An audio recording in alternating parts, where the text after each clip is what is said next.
Peace, family. Y'all know who it is. It's Dr. Bakari K. Lumumba, the progenitor of LumumbaSpeaks.com, a Black Empowerment initiative where we believe we can gain a competitive advantage by always betting on Black, in conjunction, once again, with Bequaline Network, the Pan-African social media extraordinaire, and the home of African-centered news and information, family. And we have a great show for you all. We're going to be interviewing the business bully. I like to call him the Broad Street bully, of course, Dave Anderson. Before we get started, family, just want to go over some ground rules here at, of course, Lumumba Speaks and Bequaline Network. Diversity of thought is welcome here on the platform. So irrespective of you on the left, you're on the right, or you're right down the middle, and this is a place where we can have, of course, intellectually engaging, meaningful, substantive conversations that are, of course, built towards helping us solve the issues that we face on a diurnal basis. Number two, this is a space of Black empowerment. We believe in the three N's of Black power, right? Self-respect, self-defense, and of course, self-determination. So no epithets of any kind are allowed. If someone makes an epithet or uses an epithet, that will be removed from the platform immediately. Number three, facts over feelings. We want to make sure that if someone makes a claim and you disagree, that you attack the argument, not the person. So no ad hominems, no. We believe in, of course, facts over feelings. You attack the argument of the person. And then, of course, last but not least, no fundamentally false statements. You can, for example, give your opinion on a subject matter. And a great example that I always use is you could give the opinion that LeBron James is the greatest basketball player to ever lace up a pair of gym shoes, right? However, if you were to state that LeBron James was the best player ever because Michael Jordan only won 3 scoring titles, that would be a claim that, of course, is adverse to facts. As a scholar, a reputable scholar and academic, I have to make sure that I'm not allowing my platform to be used to disseminate misinformation as it hurts my, of course, credibility. And then, of course, last but not least, our mission is neither to exonerate or vilify, but to challenge conventional wisdom and re-examine what has been previously accepted as fact. So before I bring him on, read his bio. Dave Anderson is a 22-time best-selling author, college professor, business strategist, keynote speaker, media entrepreneur, and nationally recognized thought leader known as the Business Bully. For more than 3 decades, he has worked at the intersection of business development, technology, media, culture, politics, and economic empowerment. Anderson began his professional speaking career in 1991 and has advised entrepreneurs, executives, and media personalities, authors, organizations, and emerging leaders on business growth, branding, monetization, digital strategy, and institutional power. As a professor, he has taught entrepreneurship, artificial intelligence, digital media, business strategy, and content development. A digital media innovator, Anderson launched HitMeOnTheHip.com in the early 2000s, one of the earliest mobile alerts and audio content services. He later created The Black World Today, an early on-demand audio platform, and founded Business Bully TV. Anderson is the author of numerous books examining entrepreneurship, leadership, politics, culture, and Black economic empowerment, including The Real Black Agenda, Politically Conservative, Culturally Pro-Black, and Intellectually Independent. His work emphasizes foundational Black American identity, lineage-based reparations, economic ownership, political accountability, self-determination, and measurable institutional results. In addition to his academic and business work, Anderson is an experienced broadcaster, podcast host, comedian, and theologian. His commentary and interviews have generated millions of views across digital platforms. Dave Anderson approaches public discourse as an educator, entrepreneur, researcher, author, and builder with more than 30 years of professional experience and a documented history of creating business platforms and intellectual property and strategies. You can find him on Instagram at The Business Bully. Mr. Anderson, how are you doing today?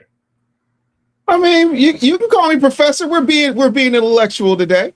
Dr. Lumumba, I don't have any interesting complaints. Thank you so much for having me. I'm very excited to speak with you. How are you, sir? I'm doing quite all right. It's been a long day, but I'm handling my BI. So listen, that's what we do. We're gonna hold it down. In the great state of Ohio. He's in Philadelphia. Some people call it Philadelphia, Pennsylvania. But hey, we're gonna hold it down. I know, right? 215.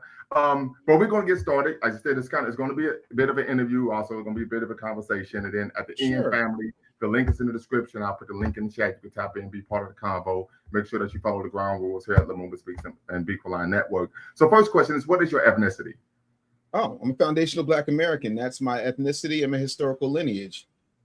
I'm sure you know this. My people were formed in the United States through centuries of slavery, Reconstruction, Jim Crow, segregation, Great Migration, cultural creation, institution building, military service, political struggle, and resistance. For me, FBA people are not genetically or culturally uniform. We're an ethnogenic American population shaped by varying degrees of African, European, Indigenous American, and other ancestry. But ancestry is not the same thing as ethnicity. I don't identify as Nigerian, Ghanaian, Jamaican, Kenyan, or Haitian, or any other modern nationality to which I do not belong. Those people have the right to name themselves specifically. So do I. What is your political ideology? Oh, great question. And this is always the one that really trips people out, Bakari. Can I call you Bakari? Is that okay? Sure. Oh, listen, just want to make sure. I'm politically conservative. I'm culturally pro-foundational Black American. I'm very constitutionally grounded and intellectually independent. As far as my beliefs politically go, I'm big on ownership, family, entrepreneurship, educational excellence, religious freedom, free speech, self-defense, personal responsibility, limited government, and very strong institutions. But that doesn't mean just because I want limited government that the government shouldn't still be accountable. So for the way I look at it, when government creates what I would call a legally documented injury, the government has an obligation to repair it. So I don't belong to any political party emotionally. I focus on policies, whether they produce ownership, safety, stability, opportunity, and measurable power for my people. I'm very clear when I say this. I'm a conservative. I'm not a Republican. Republicans don't own conservatism. Democrats in and of themselves don't own Black people. And I know that's controversial for some people, but I neither rent party space for anybody in my conscience. Very good. You said that you're a college professor. Where do you teach? Temple University. I'm on leave right now, but I teach marketing, social media marketing, digital branding, and broadcasting and PR communications. And of course, some are AI. You tenure track or adjunct? Oh, I'm adjunct because Temple decided to remove the tenure track plan. So that in and of itself has been a sticking point, which why a lot of professors have, organized strikes and things of that nature. Me personally, man, and the one thing that I'm very proud of is I went to that school and made change. We were able to build up a Black student union. I am the founder of Temple University's radio station, which is called WHIP, which stands for We Have Infinite Potential. I sat outside of the late Peter Leocoris' office for hours until he would see me, because I'm paying all this tuition. You put a whole bunch of old white people in at the jazz radio station, and I can't get my hands on equipment. Something's going to have to change. And so he gave me a budget and a room in what was called the SAC, which is the Student Activity Center.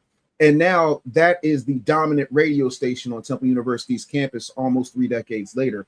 For me, I'm also lucky to be one of the only professors at Temple University with a complete 5-star rating on Rate My Professor. I love working with young people and showing them the possibilities, because a lot of education, at least this is the thing that tripped me out. I would fight with the administration on this, and I'm sure you can relate as an educator. They would say, Dave, you're doing a great job and everybody loves you, but you're teaching them how to build an agency. We need you to teach them how to work at one. I'm not really with that. I think one of the strongest things we can do as Black people is be able to own something and operate something. And we rob our children, specifically Black children, when we tell them things like, what do you want to be when you grow up? I started my career at 9. So I'm not going to waste or tell a child to waste the first 2 decades of their life by waiting until they're so-called grown in order to be successful or be in their career path. What are your views on the term African American? I hate it. Why? Charlize Theron is African American. Elon Musk is African American. The the Democratic Socialist Zoran Mandami of New York is African American. If everybody can cop to that term, then there's absolutely no exclusivity. So that's not an accurate. They're not African Americans. I'm sorry. Last I checked, do they not qualify as African American? Well, no, they don't. can they not list African American on their situation? African American is a term used for individuals who are descendants of U.S. chattel enslavement. The term African American is used because African Americans can't identify a particular nation state as their geopolitical place of origin. Okay. So if you are able to, if you have a, so you talk about the white female actress from South Africa, she'll be what, South African American, or you talk about the current mayor of New York. I forget what country he's actually Zoran from. Mamdani. Yes, right. Just like the person will be a Jamaican American, or Haitian American, or Moroccan American. Yes. Right. African American is an umbrella term for individuals who are descendants of chattel enslavement who are unable to do what? Identify an actual nation state as their place of origin. Right. Absolutely.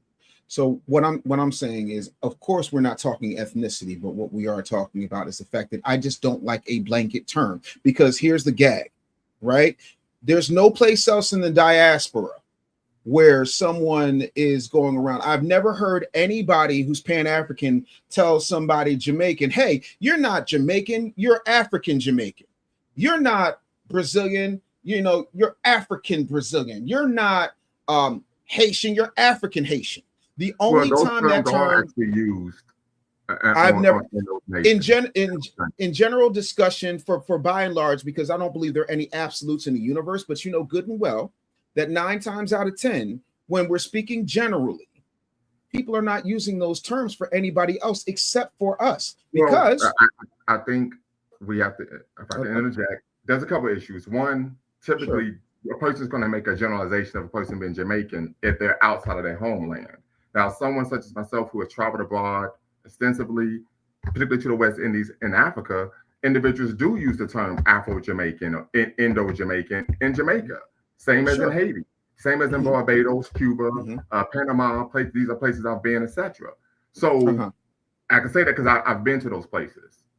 Certainly, as about like this, you're talking to somebody who does business, in plenty of places. Example, if as an African American, if we travel abroad, they'll say, "Oh, you're an American." They generalize because we're outside of our homeland. When we're inside of our homeland, there's a distinction between, okay, are you an African American, or are you Latino American, or are you Jewish American, etc. But typically outside of a person's homeland, that's where the generalization is made. Okay. So when you look at somebody like Zoran Mamdani, who got scholarships and considerations by filing as an African American, why didn't all of that you just said come into play? Well, what scholarships did he receive? I'll have to give you the name, because I know he got grants. Hold on, let me pull it up for you. If you give me one moment, happy to do that. No problem.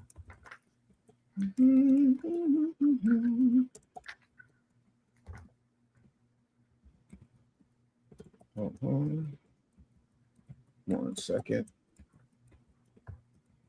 How's the weather in Ohio? That's cool. Yeah, it's been kind of rainy here. Yeah, it's been humid, but it's all good. Listen, and that's the thing, man. Like my mom, she moved to Arizona. My brother and I found out, God rest my brother's soul, but my brother and I found out that my parents would take vacations without us. In one particular vacation, they wound up going to this place called Gold Canyon, Arizona. My dad died in 2005. And it's a situation where my mom and dad decided they were going to retire out there. My dad, of course, passed in 2005, but my mom has been out there for, I would say, like the past 14 years, and she loves it because it's hotter, but it's a dry heat, so it affects you. Yeah. So I used to live in California, so I don't wear. It's much better because when you walk outside, you're not sweating. Because you walk outside, you're sweating, but out there you don't. So real quick, I see someone saying Bakari is lying in bad faith. I'm not. I could give an example.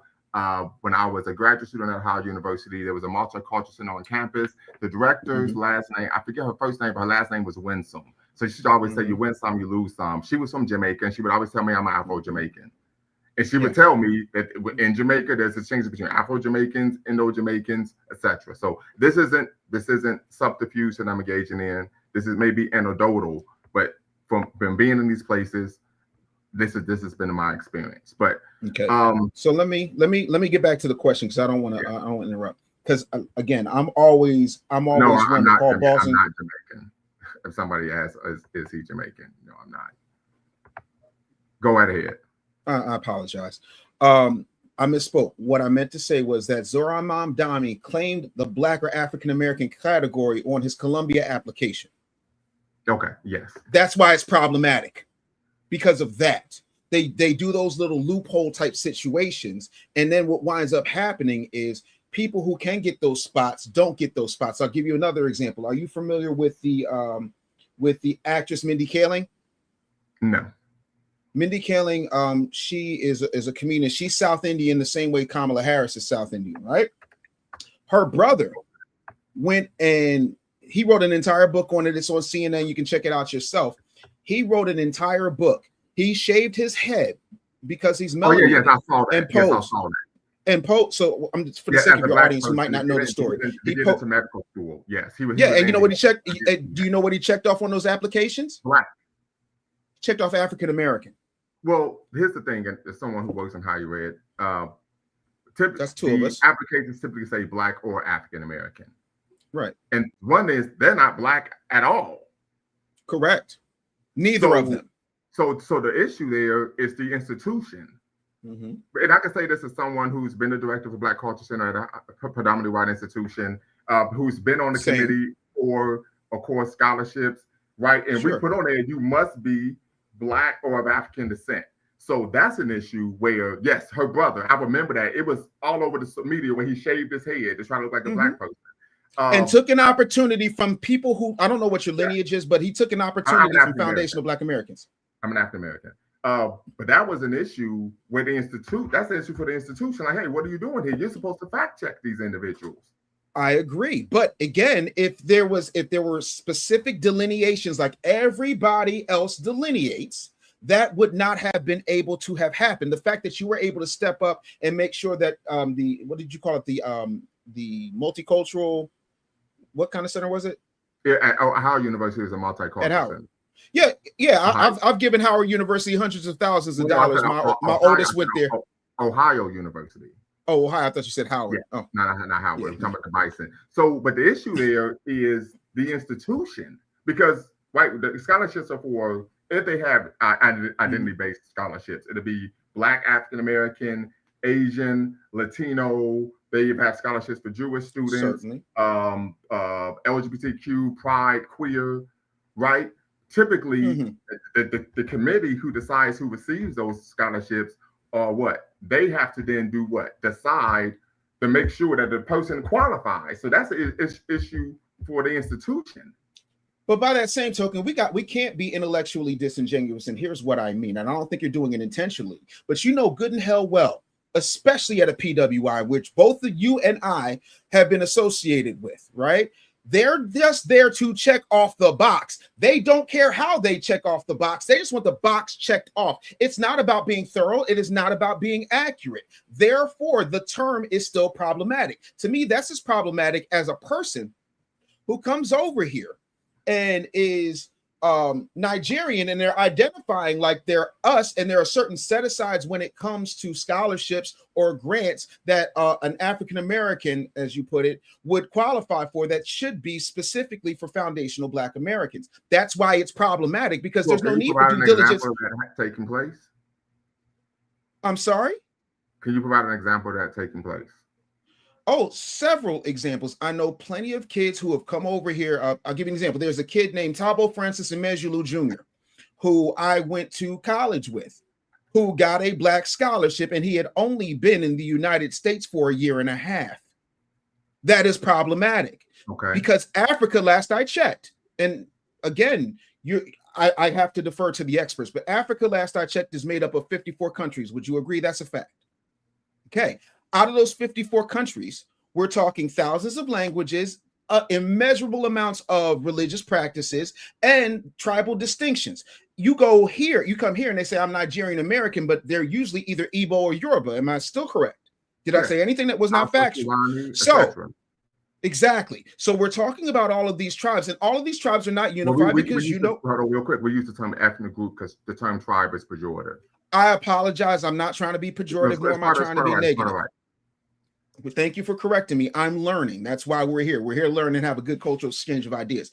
Ethnic groups or ethnic groupings. Is that what you said? Is that the correct term? Ethnic group or clan is the proper Okay. term. So you have several different clans that for centuries, way before Columbus sailed the ocean blue or Leif Erikson or whoever you like to pull out, were still at each other. To this day, they are still at each other. So we can't talk as if there is not a difference in delineation when people of the same area have different clans and they identify by those different clans. I'm from North Philly. I never went down to Southwest and claimed I was a Southwest dude, even though we're all Philadelphians. I love Beans, but Beans is from South Philly. There's a difference there. Right, but the issue, and that in and of itself, but the issue, and I think you're making a claim that's a bit immaterial in terms of getting the scholarship. The requirement is that you are racially Black. Your person's clan, ethnicity, or nationality or religious beliefs are immaterial. The only thing that matters is if you're racially Black. That's okay. it. So by that same token, if I were to go to a university in Jamaica and the scholarship is for a Jamaican person, is that Jamaican person? Hold on, wait. Should that Jamaican person feel? And I'm asking specifically, should that Jamaican person feel slighted if I get that scholarship? And you know, good and hell well, I'm not Jamaican. Well, that's a false equivalency because the scholarship isn't based on nationality or ethnicity. The scholarship is based on one's race. Now, but ain't Jamaicans Black? Once again, you're conflating race and nationality. Now, if there was a situation where there were specific scholarships for African Americans and someone who was not an African American tried to get the scholarship, I would take extreme umbrage with that. Just like how when there were those Indian individuals who were cosplaying as Black to get scholarships that were set aside for Black people. That's a problem. I have a problem with that. Okay. And this is why I made sure when I was director of a Black Culture Center and I sat on the chair, I was the chair of those scholarships, I made sure the individuals actually qualify. But the qualification is not based on nationality, not based on ethnicity. It's based on race. Great. So are you saying that Jamaicans are a completely different race than foundational Black Americans? No, they're not. They're Black people. Exactly. They're Black people, but they do have certain cultural traditions that you believe are rich and important to preserve. But that has nothing to do with the qualification for the scholarship. The scholarship is based on race. It doesn't matter about a person's cultural traditions. If you have an issue with that, then you need to take that up with the entity that actually provides the scholarship. Would you then say that when you're when you were checking and making sure that these scholarships were above board and you were doing all of your due diligence, did you feel like across the educational sphere that was the standard that everybody did, or were you doing something absolutely exceptional to make sure the right people got the right things? I did something I believe was exceptional, and one of the reasons I did that is because I saw individuals who weren't supposed to be getting scholarships for Black that were supposed to be attributed to Black people when I was an undergraduate and graduate student. Right. Because so you did what you at the TWI, they just checked the box. Exactly. So that's the whole point. A big thing that they would do was, and I saw this when I was an undergrad, the scholarship would be for Black students. And then you would get maybe a dean or a new AVP that would come in and rewrite the scholarship to say minority. Trick bag. And then just say the AVP was a member of a particular community that has a rainbow flag, and then they would make sure that those benefits would go to that particular community.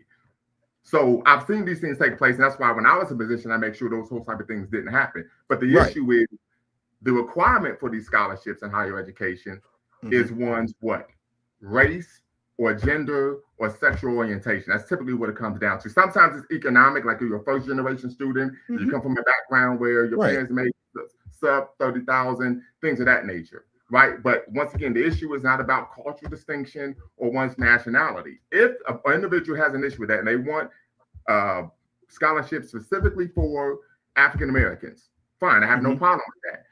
But you have to make sure that you create an endowment or a scholarship fund that states that, not race, but ethnicity. That is all. Again, so but I was following up with the question I asked you, which was, did you feel like you were being exceptional when doing your due diligence when you compare yourself to how other folks operate within the higher education system? And you said yes. So you know as well as I do, being a scholar, that exceptions very rarely disprove the rule, correct?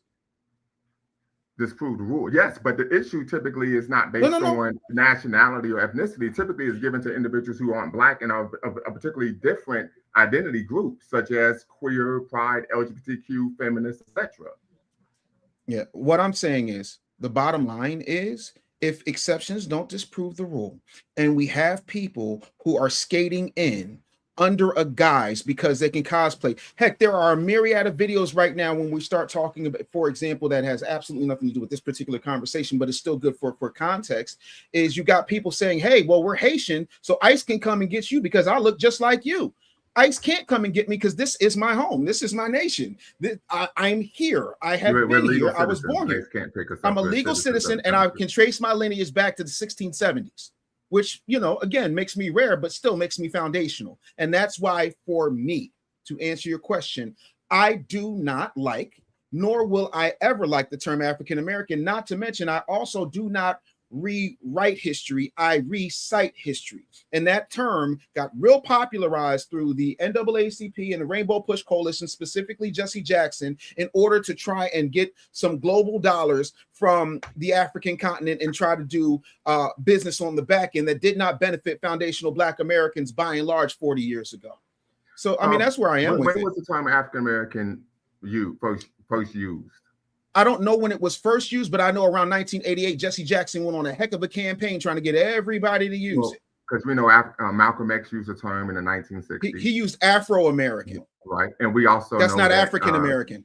We also know that T. Thomas Fortune and John Edward Bruce created the African-American organization in 1892. Certainly. Those are outliers. We can't use outliers to talk about the generalities. We also know that the term African-American was used in the 1700s. We even have New York Times articles that cite that.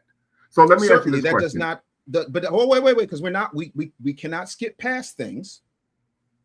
That does not change the fact that everything I just said regarding Jesse Jackson in 1988 popularized that term. So much so that if you how was he trying to? What benefits was he trying to? Can you give an example of him trying to get benefits from the African continent? Certainly, he was trying to create different trade lines and have a direct cultural connection from America to Africa. He said it himself. That's like very well documented. And even if you go 4 or 5 years later, when Malcolm X is trying to trade. Again, you would have to ask the Reverend. I wasn't in on every single conversation. I only had about 5 conversations with the Reverend myself. Well, I'm just saying, but what I made the claim that he said. Let me do it this way. Because I know he wasn't in industry. No, he wasn't in industry, but that has never stopped him before. Jesse Jackson has always been in business, which is why he was in business with Donald Trump in 1984's campaign and the 1988's campaign. Jesse Jackson has always been a businessman. One of the biggest business models of the Rainbow Push Coalition is when something happens that disparages what he called African Americans, he would then try to bring threats to a company in order to say, I'm going to expose you, or you're going to cut a check, or we're going to sue you, and we're going to leverage the media. That was his business model, and he got paid in order to do that. True. So to say he's not in an industry, he was in one of the biggest industries that is still thriving today. Because wait, I got to be able. Wait. I got to be able to finish my point, good brother. Jesse Jackson walked so that Ben Crump could fly to a $600 million net worth. So he was in an industry. He didn't have a tangible product. His product was mobilizing Black people's fear, frustration, anger, and racial discrimination, animus, in order to make money. So yeah, it's very true. The Boondocks did actual parody of him on their TV show. Reverend Rollo Goodlove was the character. Rollo Goodlove, yeah, played by CeeLo Green. Boondocks cartoon. So let me ask you this question. Sure. Can you articulate the primary difference between Black nationalism and Pan-Africanism? Can I articulate that? It broke up. Articulate the difference between Black nationalism and Pan-Africanism. Okay. In my mind, and again, I don't have a PhD. I don't have that level of discipline. My AUDHD kicks in. Black nationalism primarily focuses on being independent, political, economic, cultural, institutional power for a particular Black population. Pan-Africanism is the broader political and cultural project or idea seeking unity or cooperation amongst African nations and people of African descent throughout the world.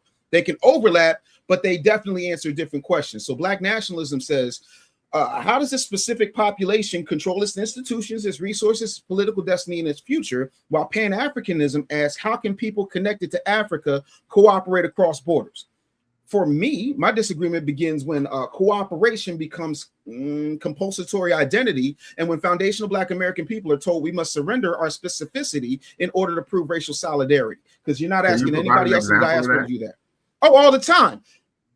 There's a myriad of podcasts and shows that I've done where people have told me, and I'm happy to send you the links if you'd like, where they have said, well, we're all Black.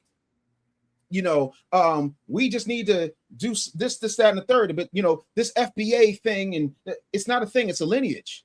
I never went to any, like, for example, are you familiar with the YouTube channel I Never Knew TV? No. Okay. It's one of the largest YouTube channels for Pan-Africanism or Voices of the Diaspora on YouTube. We have well over 700,000 subscribers, and the co-owner is a Jamaican man. Never once do we sit up there and stifle anybody's voice, but never once has he ever told me that, we're all Black. We work cooperatively on business. That does not have anything to do with my pride, my lineage, or my culture.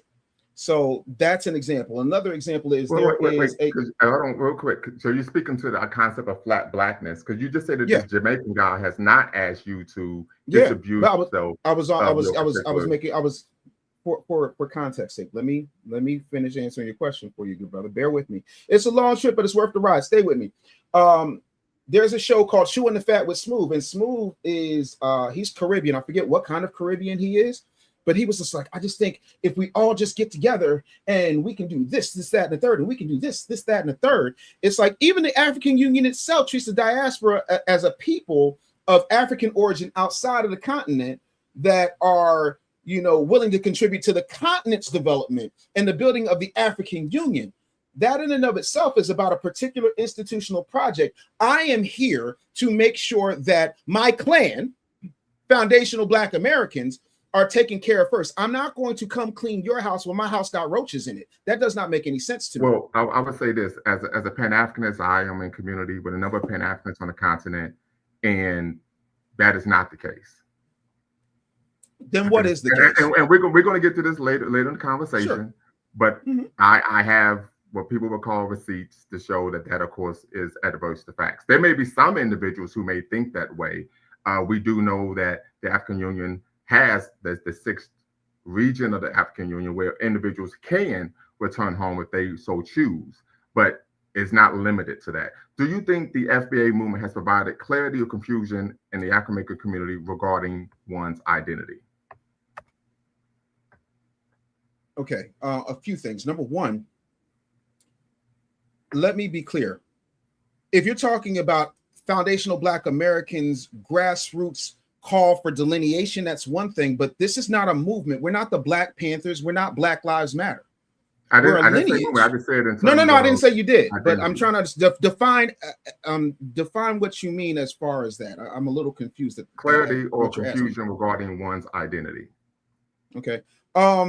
No, I'm really clear on my identity. I'm a foundational Black American, period, point blank. So I'll give you an example, right? So on my on my mother's side of the family, I can trace back to the very peanut farm / plantation that my grandfather's grandfather was a slave on, that my grandfather's father was a sharecropper on, that my grandfather actually wound up working with my great uncle, Uncle Luther, and owned that peanut farm for quite some time.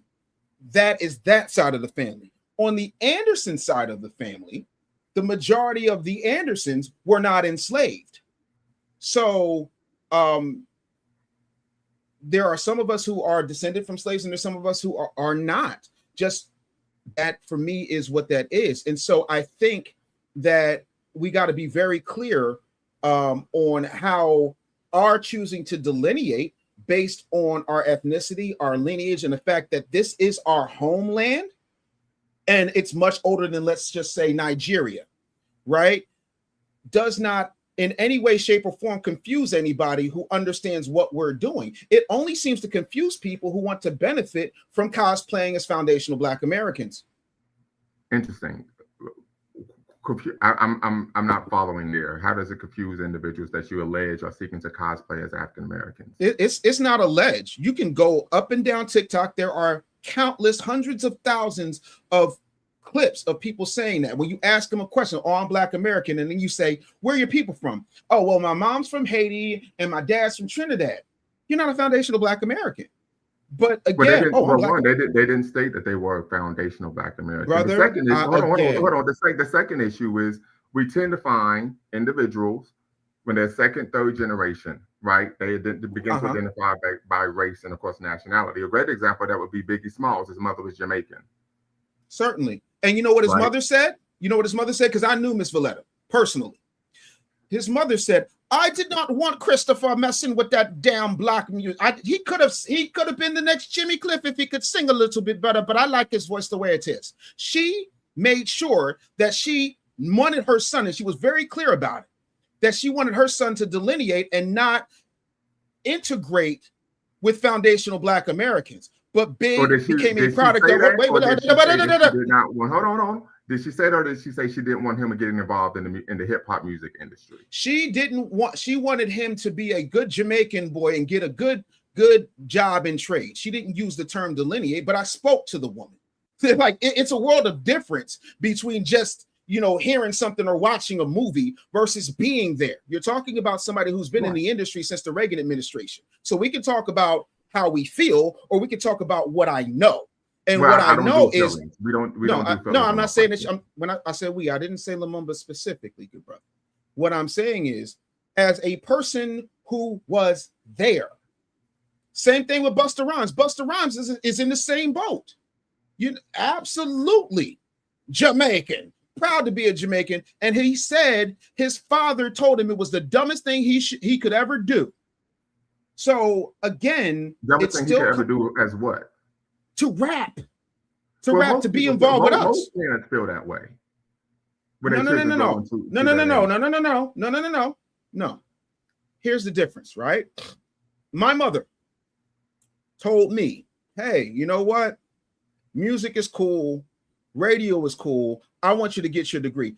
Bro, I'm on a VH1 behind the music before the ink was dry on my record deals. Teddy Pendergrass, look it up when you got nothing better to do. The difference was, when it came down to it, my mother was more concerned about financial stability than she was me somehow moving away from my American heritage. That's the difference we're talking about here. So to bring up Big, like, did you know Big? Did you meet Big? No, I did not. You did not. So if he were here, Big would tell you, just like Miss Valletta told me, just like he told me, yeah, no, she wasn't really with it, Dave. You know what I'm saying? So like, she wasn't really with what? She wanted him to be some kind of engineer or have a trade, or she was not with him. Hang on, wait. Because she, again, what had happened, especially when Big's parents were here, they wound up in Bed-Stuy. Law from Bedford-Stuyvesant, so the lawless one. Yeah, they were surrounded by us. And every day, Miss Valletta feared for her life. And one of those fears came true when she found him with booger sugar. You understand what I'm saying? She did not want him to be a part of that, because to her, him selling street pharmaceuticals was tantamount to him rapping. So when he was rapping, it was just 6 in one hand, half a dozen in the other for Miss Valletta. That's what I'm saying. So yeah, he's ethnically Jamaican, but he's still he's ethnically Jamaican, but he's still their child to sell drugs. Most parents don't want that. Well, you're burying half of my point. You're burying half of my point. No, you're burying half of my point. A reasonable parent would not want their child to engage in the selling of street pharmaceuticals. That has nothing to do with ethnicity. You're burying the other half of my argument. When I asked you, you didn't give it to me. So just move forward. Let me ask you this question. Sure. What are you familiar with Nigressen's theory? No, educate me. I'm fascinated. Okay, Nigressen's theory is the coined by William Cross Jr. in 1971, the concept of developing a Black identity, right? It literally means in French, becoming Black. So I just want to know if you were familiar with the concept of Nigressen's theory, since we were talking about identity. But since you aren't aware, we could move forward. Sure. Question: can you be pro-Black and pro-America? You're damn right. Those things are not mutually exclusive. I love my country. That ain't got nothing to do with being patriotic. Does not reject the fact that America owes foundational Black Americans a debt. I love my homeland. As a matter of fact, my ancestors made it possible for all of the people who identify throughout the diaspora who come over here to benefit. We are the reason that America is even more American than it's ever been. I love my country. As flawed as she is, this is my homeland. So why would anybody think that those things are diametrically opposed? Well, I would give an example. Sure. Are you familiar with Dr. James Cone, coined the term Black liberation theology?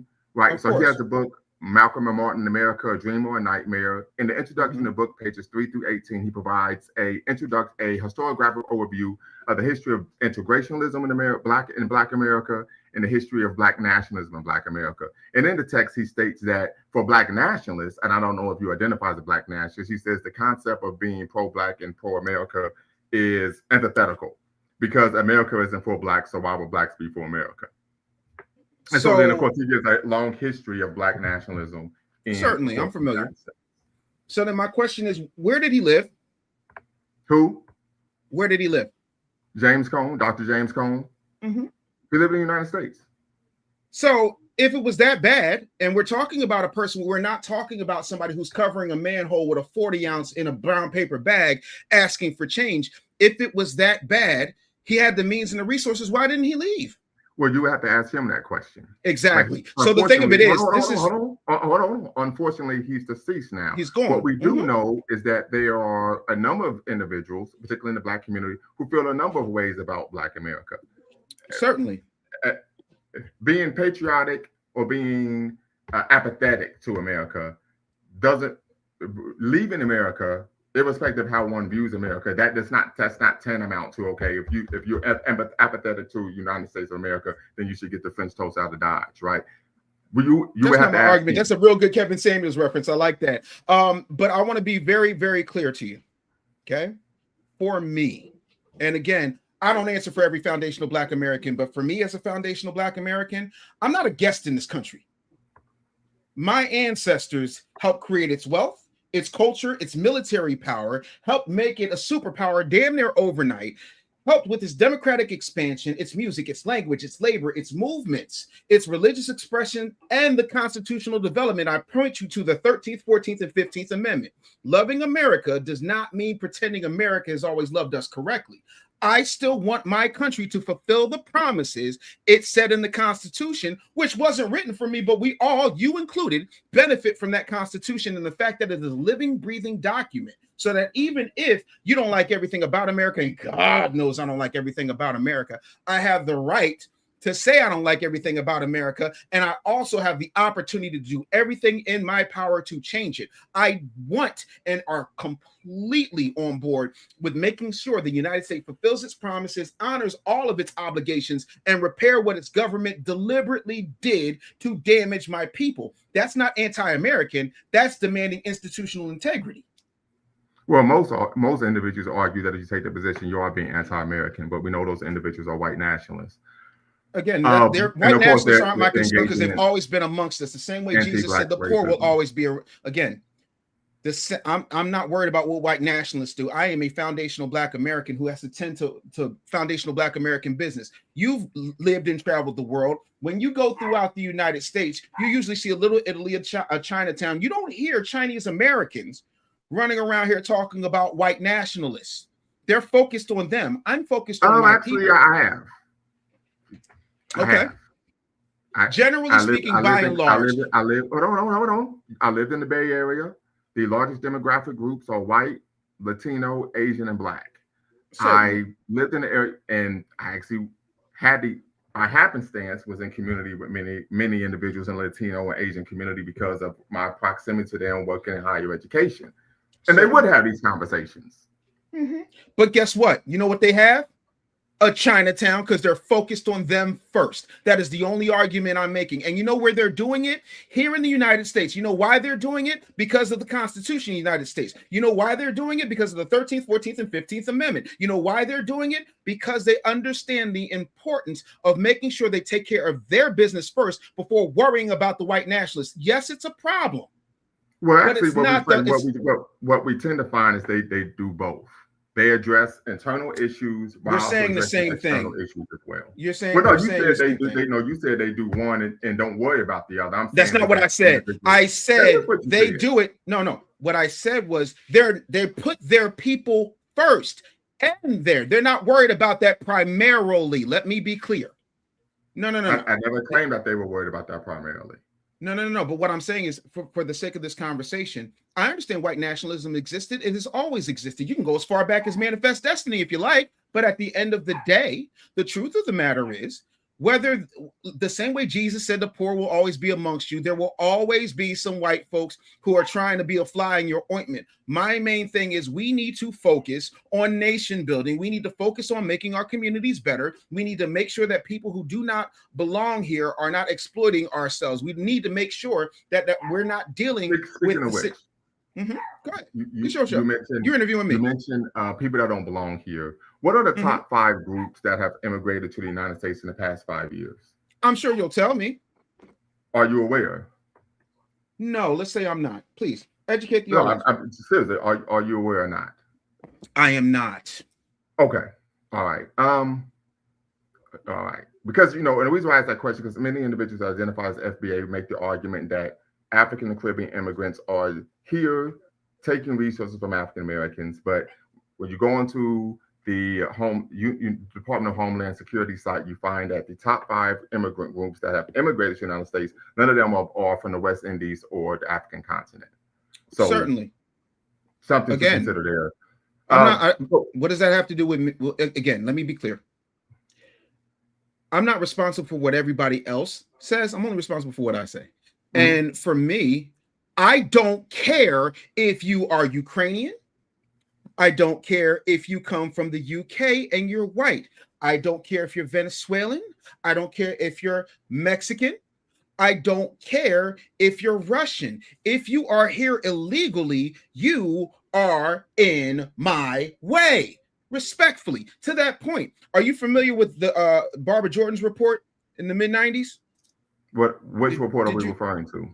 I'm referring to the report that Bill Clinton hired Barbara Jordan, who worked in the government. Of course, she was an elected official, to commission to study what happens with an influx of illegal immigrants in this country and who would suffer. Barbara Jordan, and you can look this up. Please feel free to fact check me. I am a fallible human being, as demonstrated by today, even, right?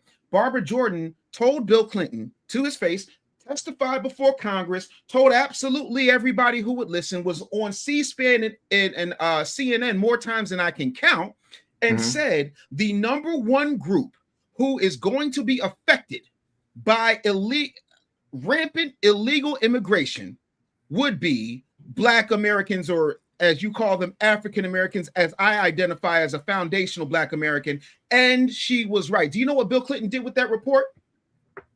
What did he do with it? He threw it in the circular file, as my late grandfather would say. He threw it in the trash and kept on pushing. Okay. And what has happened some 30 years later? The same thing Bill Clinton said, and this is in no way in shape or form an endorsement, just a statement of fact. The same thing that happened and Bill Clinton wanted to do, but when he got the results he wasn't expecting, he buried, is the same thing that Barbara Jordan said, and it's the same thing that Donald Trump said. They're taking all the Black jobs, the low-skill, low-wage jobs that Black people would have if illegals weren't running rampant through our country. Right. If you look at a place like Chicago.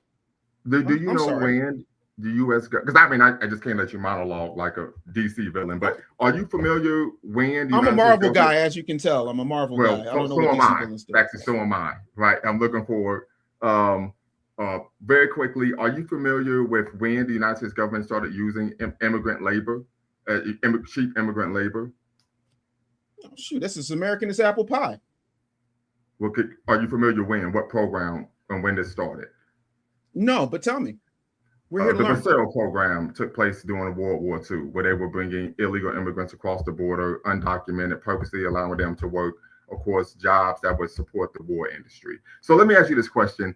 You mentioned Brian Donald on some previous episodes on your channel, and you had issues with him, right? Let me be clear.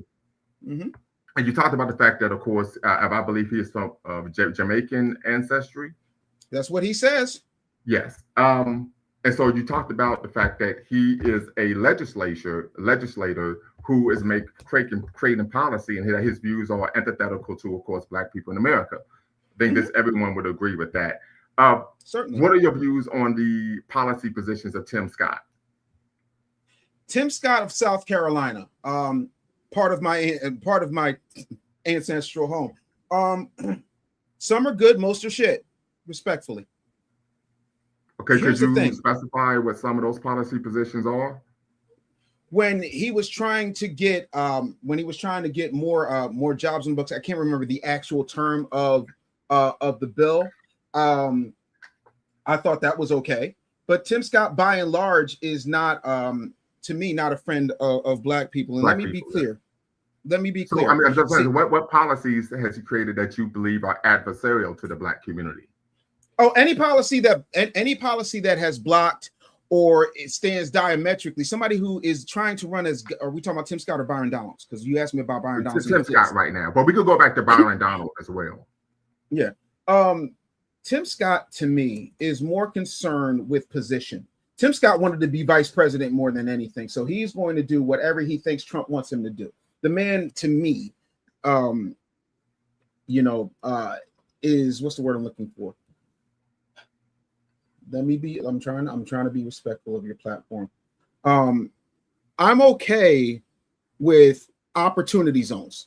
I'm a businessman. I'm an entrepreneur. I have several businesses I have interest in. For example, I'm streaming on one of my businesses right now. It's called Jaro Go. It is an app that is used so that Black people, it's a foundationally Black American owned app, and we do global business. And so we have it so that we don't have to do the things that we have to rely on YouTube for. Like I have to use words like unalived or S8 or all that. I don't have to do that on Jaro Go. So anything that's going to allow economic opportunity, I'm good with. Opportunity zones are good. The things about like the Road to Housing Act, which was bipartisan, I thought was good.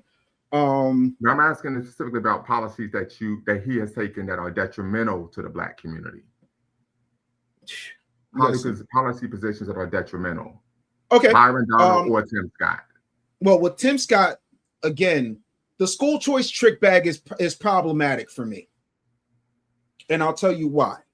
Because the people who can afford to put their kids in a school choice type of situation where they get vouchers, they don't need the vouchers in the first place. And the people who do don't either have the transportation or the financial means in order to do it. So while it sounds good on paper, in practice, it's hard to go. Both Tim Scott and Byron Donalds are big on that. Also, so you say financial means to do what? To get their kids. So for example, right, a lot of these folks who have these school choice situations, it's either busing, but busing has been cut tremendously, especially like here in Pennsylvania, and we're under a Democrat. But getting kids to schools that are safer or better equipped than neighborhood higher achieving. Yes, it's problematic. It sounds good on paper because when you look at the amount of money, and I'm the son, brother, and son, grandson, and father of teachers, being a teacher myself, but I didn't teach in K through 12. I taught them college level. You see the financial disparities that happen, but every kid in Pennsylvania, you're looking at about $30,000 per annum per kid in school, but that money doesn't reflect. I went to the worst high school in America statistically, Martin Luther King High School. I write about it. Have you read my book? My latest book, anyway, The Real Black Agenda. Have you read it yet? Okay. No. In that book, I outline what happened. to my school. It was literally ranked the worst school in America. We had metal detectors before damn near anybody else. We had Jamaican kids coming to school with machetes. We had foundational Black American kids coming in with semi-automatic weapons. It was a war zone. Have you ever seen the movie Lean on Me? Of course. The real Joe Clark came to the school, told us to keep on keeping on because he couldn't do nothing for us. That's how bad it was. But they still allocated, in those days, it was about 15, 20,000 per student, which is about 30K in today's money per student. But the school did not see any of that money. At least that money didn't roll down to the students. So let me ask you a question. So that's my issue with school choice, for example. To address the issue of school choice and the fact that oftentimes parents do not have the resources to get the child to a school outside of their district. We're presuming the school will be outside of their district. What would you propose in terms of policy to address that issue?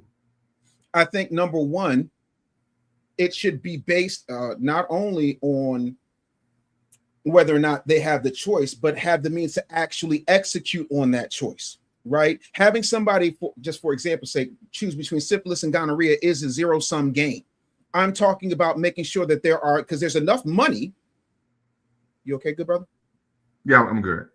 I got somebody pull up. They got to drop something off to me, so. Pull up on me. But no, I want to make sure that people who need to take advantage of that educational choice can get their kids there. One of the big things that former Vice President Kamala Harris was running on when she called herself the top cop when she was in California was the whole truancy thing and how there was a woman who was sick and she was locking people up. And then not only that. But the question is, what policy would you create or propose?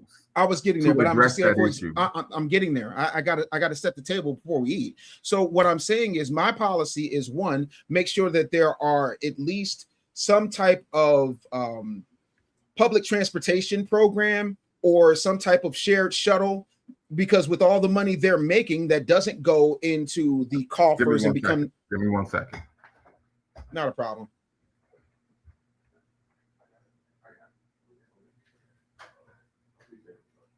Shout out to everybody in the chat. Hope you're doing well. While he's doing that, I can't pull up the super chats, but I want to read them. FU2, thank you for the $2 super chat. Say, you better thank a union member. Where were Dr. Bakari's grandparents born? I'll ask you when we get back. But all right, what's up? My grandparents, what about them? No, I was reading the super chats while you were going, just so we had something to do. Okay. Oh, you got dogs too. My dogs be going off. Yeah. Yeah, but yeah, no. FU2 said, where were Dr. Bakari's grandparents born? The United States of America. There we go. Georgia and North Carolina, to be specific. Love that.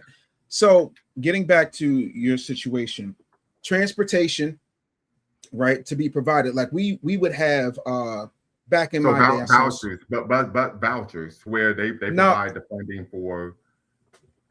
Being able to take public trans. Yeah, absolutely, because the money is there. But what's happened is nobody, and you know this, you might not know this, I can't assume, but there's no oversight. And the teachers unions, as a child of a woman and stepchild of a man who had to deal with the teachers union making all this money when the teachers went on strike. The money, it's a slush fund, and it's not impossible for that to happen. I think give them the opportunity to actually take advantage of the opportunity, because giving somebody an opportunity to go to WrestleMania, but WrestleMania is in Saudi Arabia and they can't get a flight. Right. So transportation. Transportation vouchers. Also making sure. Yeah, it's very clear. Transportation vouchers. That wasn't the only thing, but okay, we'll stop there. That's fine. What else? We have a lot of our people who live in technology deserts. If you look in Tennessee, for example, what's the young man's name? He's got the big afro now. Oh gosh, I can see him clear as day.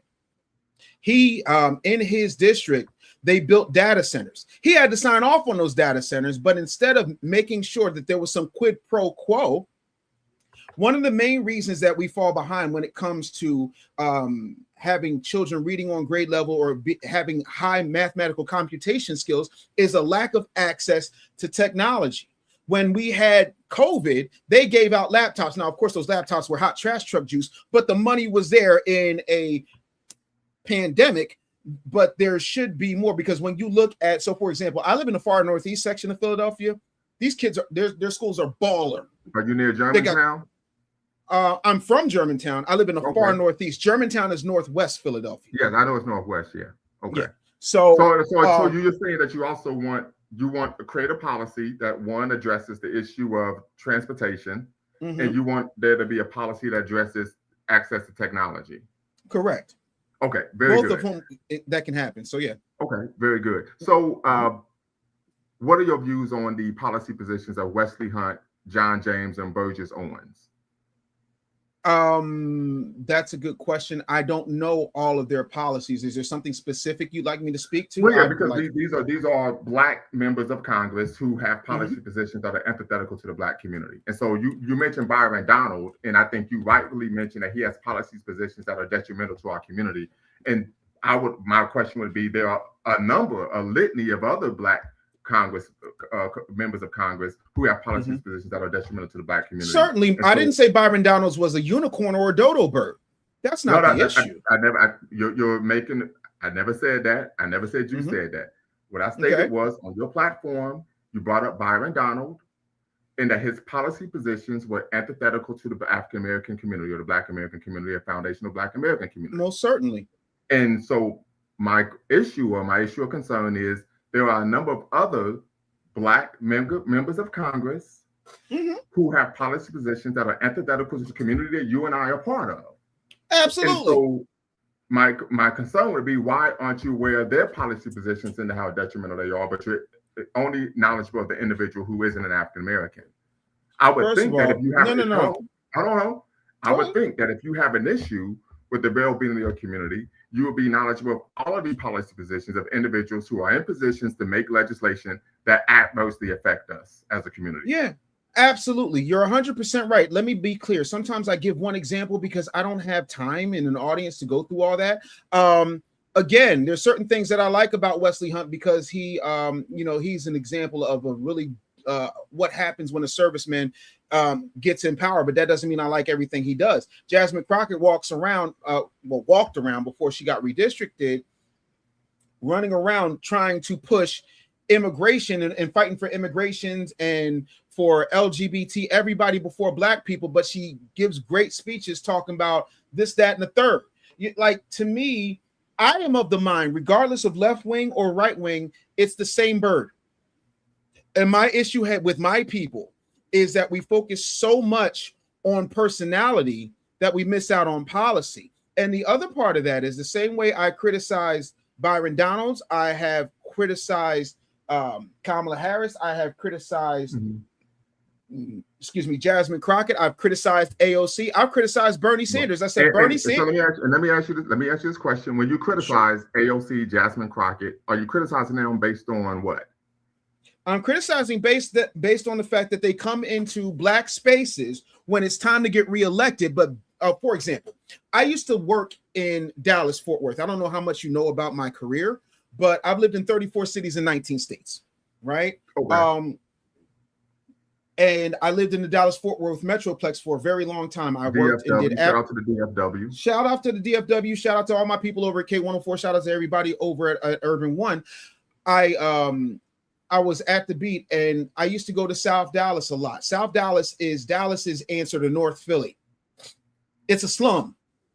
You know whose district that is? It's Jasmine Crockett's. But she's running over here, worrying about this and worrying about Venezuelan migrants and worrying about this group and that group. But her constituents are suffering. So do you think the issue is policy-based, ideologically based? What specifically do you think is the issue? The issue is when you have all of this time to give speeches, you don't have time to have policy. Jasmine Crockett had the highest record of missing out on votes that are impacting her constituents, which is one of the main reasons that she lost. And that's why she had to flip and try to run for Senate. But the DNC said, no, boo-boo cakes, that's not going to fly. I am an equal opportunity smoke giver. It's not just Byron Donald. So I'm not a person you can do whataboutism with. Right. Well, no, it's not a whataboutism. That's not what's going on. My issue was that when you attack Byron Donald. Did I attack him? How did I attack him? I'm going to tell you why. Well, he's no friend of mine. You can attack him all you want. That's immaterial. No, but how did I That attack him? when you critiqued him, you cited his ancestry rather than ideology. Because I would argue ideology is what's pushing his policy positions, not his ancestry. No. See, this is where you and I, we've got a long email thread, and in that email thread, you said that we're going to make sure that we stay on the facts. Correct? Mm-hmm. Did you watch his entire Breakfast Club interview? I watched half of it. So you watched half of it. So you did not watch the whole thing. So that answer is no. In that Breakfast Club interview, he made it very abundantly clear that he was Jamaican. That is a fact. You can watch the whole thing. He said that. Okay. Number two, hold on, wait. You can let me know my plane. Okay. Number two, Byron Donalds said that he was against reparations for my people. Yes. That when you're standing diametrically opposed to an injury, again, you asked me why I talked to Republicans in Congress are opposed to reparations. 100%. So I'm not a Republican, brother. Hold on. I'm making a point, and you have to let me make my point. Byron Donalds got on one of the biggest platforms in Black America and basically said, I'm Jamaican and everybody can't benefit from that. So I'm not with that. I don't believe in reparations, so on and so forth. I'm paraphrasing. That's why I said basically said. I'm not a stenographer. I'm a human being. And by the way, you only saw half of that interview. Yes. Okay. So again, let's be clear. If somebody asked me a specific question when it comes to Byron Donalds and how I felt about what he said on the Breakfast Club, I'm going to address that. I'm going to address that because that's a specific issue at that specific time. That does not mean that I have a personal gripe with him because he's Jamaican. Nothing about me is. I did no. I did not say that you did. Let me be clear. Every time I say something that does. No. I didn't say you insinuated it, did I? I'm not going to argue points I didn't say. I'm stating for the record because you and I are in front of an audience, and that audience needs to understand where I stand. And where I stand is this: there is a complete difference between saying, "Hey, I don't like what you said," based upon the way you presented it, based upon your lineage and how you can't stand to benefit from that. But that does not mean that everybody else who's against reparations is not an enemy of foundational Black American progress for reparations. Let me be clear. All of them. I don't care if you're a Republican. I'm a conservative. I'm not a Republican. What are your views on Burgess Owens' rejection of reparations? What was his rejection of reparations, to be specific? He stated that he called the reparations an impractical and non-starter. He ordered that they promote a victim mindset rather than individual empowerment. He believed that the government shouldn't be given handouts. The government has been given handouts as long as the government has been the government. He didn't say that historically speaking, when we're talking about Japanese internment victims. He didn't say any of that when we spent all of that money to fix Notre Dame. Last I checked, that hunchback was not an American. Every time I turn around. So that's neither here nor there. I'm against anybody who is against reparations. Burgess Owens' rejection of reparations is based on what? He thinks it's a handout. He thinks it's welfare. And it's based on his political ideology. Certainly. And okay. So I don't care whether it's your ideology, whether it's Santa Claus, whether it's the man on the moon, or it's little teeny tiny Ewoks on Tatooine. Can you tell me the difference between? Can you differentiate between the term organic and inorganic Black conservative? Do you know the difference? I do not. Why don't you educate me? Okay, that's quite all right. No. Wait. This is a place where we're trying to learn. Don't just bring up something and then just move on. Well, Take the time to educate me. Once again, I want to know. I'm asking you. Well, so let me know. Organic Black conservative is someone who organically internally believes that conservative values will benefit the Black community socially, politically, economically. An inorganic Black conservative is someone who takes on conservative talking points because they're being paid by white special interest groups to do so. And the point was, what made you want to ask? I wanted to know if you were familiar with the. Well, let me put it to you this way. I'm very organic. Now, if you can find somebody who paid me for my beliefs, I would love to see that check. I wanted to know. Then why did you bring it up? Then why did you bring it up? Nobody just randomly asked a question. You have a PhD, bro. Come on. I just told you because I wanted to know if you were familiar with the term. Just like I asked you, were you familiar with the term digressions theory? Right. I Okay. wanted to know if you were familiar with the concept. No, I wasn't familiar with the concept. Okay. Can you define the term diaspora? Like I thought the diaspora was basically a grouping of people who surround one particular ideology when it comes to oneness, because we have a shared cultural ancestry. That's not the definition of the term diaspora. Okay, diaspora, so what is the term? By definition, is a population living outside its homeland. Okay. Yeah, so that was a claim you made on your platform that was averse to facts. Let me ask you this question, and this is just some comments that you made when you was interviewing that guy on your platform, the guy from Haiti. What is this? You what guy from Haiti? I'm sorry. There's been like about 4 or 5 guys from Haiti. Can you be specific? Okay. Well, he was overweight. That's the only description. Oh, okay. I wasn't interviewing him. He came up because he told me that FBA was a cult and it's xenophobic and so on and so forth. And I had to give him an education. Okay. What is the square mileage of the city of Philadelphia? Oh, no. We're not doing that. Because I know what you're trying to do, and that's really funny. Because I've already clarified that. No. Let me go there. Because what you're going to say is on your platform, you said Haiti, Philadelphia is bigger than Haiti, and what I meant to say, because I was speaking. No, you said that they were roughly the same size. Any way you slice it, what I meant to say, and I've already clarified this on many interviews and on my platform several times, that I meant to say the state of Pennsylvania, which is much bigger than Haiti. But I was speaking passionately by somebody who kept cutting me off and telling me I was all these things that I wasn't. So I misspoke, because guess what? I know it looks like it, but there's no stigmata here, which means I don't walk on water and heal palsy children. I misspoke, and I corrected it immediately. You don't have to try to play the victim. So let me ask you this question. I'm not playing the victim at all, bro. I'm great. How are you? You mentioned on your platform, you talked about Wyclef Jean being barred from running for president. Correct. Right. And what was the reason that you gave? They said he couldn't. You said the reason why was because he wasn't born in Haiti. No, but he was born in Haiti, and again, I corrected that too. And he came here when he was 9. Okay. Yes, anyway, you slice it. Anyway, you slice it. They still rejected him. Right, and that is his homeland. And what was the reason? Because he didn't live there, so he couldn't do it, or something along those lines. If I'm not mistaken. Per the Constitution, you have to have 5 years of consecutive residency in the country in order to run for president. Okay. So anyway, you slice it. What I'm saying is, at least he had sense enough to try to fix his native homeland, as opposed to sit up here latching on to ours, and then talking about how everything. And this is the thing that becomes very bothersome. When people will talk about what foundational Black Americans are doing and what they need to do when their ancestral homeland is in ruins for a myriad of reasons, it's kind of Western imperialism. Yes, absolutely. Yeah, guilty. Yeah, they absolutely. Western imperialism affects all of us. That part is absolutely indiscriminate. However, that's the same reason why our communities look the way they do. That's part of it. The other part of it is we have given up.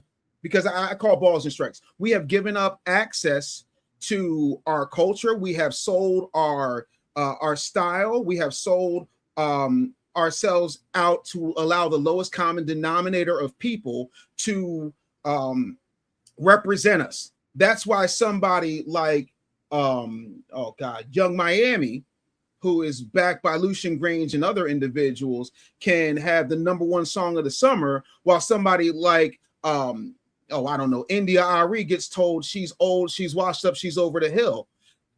This is where we are in society. So there's a lot. I would argue that's due to who actually controls and runs hip hop.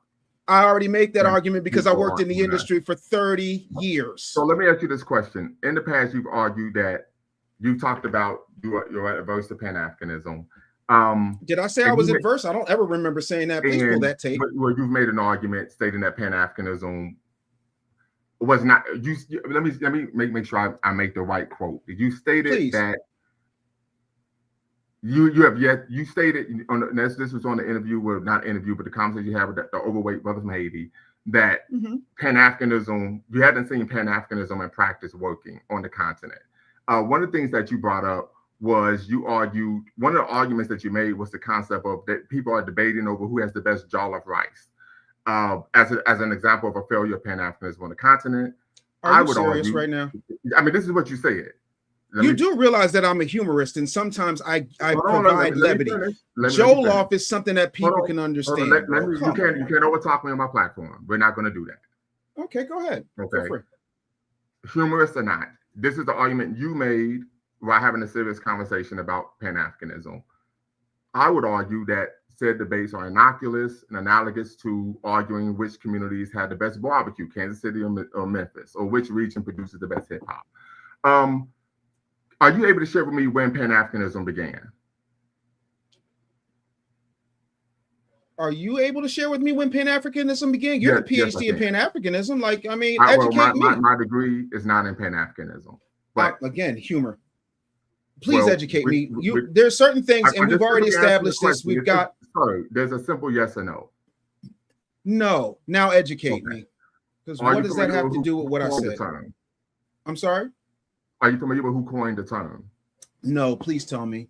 Okay. Are you familiar with what is the first written Pan-Africanist manifesto? Are we just going to sit up here and play pop quiz? I'm asking you questions. You can either answer them or not. Okay, can you tell me why you're all of a sudden so hostile? I'm not hostile, sir. Your tone is completely changed. And I'm simply the answer is no. Okay, the answer is no. And the reason why I'm asking these questions is because typically when an individual is going to critique an issue, a theory, an ideology, etc., and you know this because you said that you've been a professor at Temple University. No, I didn't say it. It's a fact. Right. You have to. Yes, you are. It's verifiable. At Temple University, you have to show that you have a working knowledge of the subject matter before you engage in critiquing or seeking to address a gap in the literature or concepts or practices or ideas. This is why I asked the question. Mm-hmm. So is that simple? Are you familiar with some of the core tenets of Pan-Africanism? As far as I'm trying to understand what you're asking. Core tenets of the ideology and movement. All right. So from what I understand, right, Pan-Africanism is a concept where people throughout the diaspora, meaning people who are not as what you would call living in their homeland, are cooperating in order to make sure that Pan-African, that they're contributing to the growth and development of Africa. No, it doesn't have to be Africa. It's about contributing to the growth and development of Black people anywhere in the world. You could be in Seoul, Korea. You don't have to be in Africa. You could be in Botswana. You could be in Moscow. Right? Mm-hmm. It doesn't matter where you are in the world. It's about working together in whatever way you can to better our lives. Okay. Here's why I'm confused then. Because the African Union has how many member states at this point? 54. I thought it was 55. But South Sudan would make 55.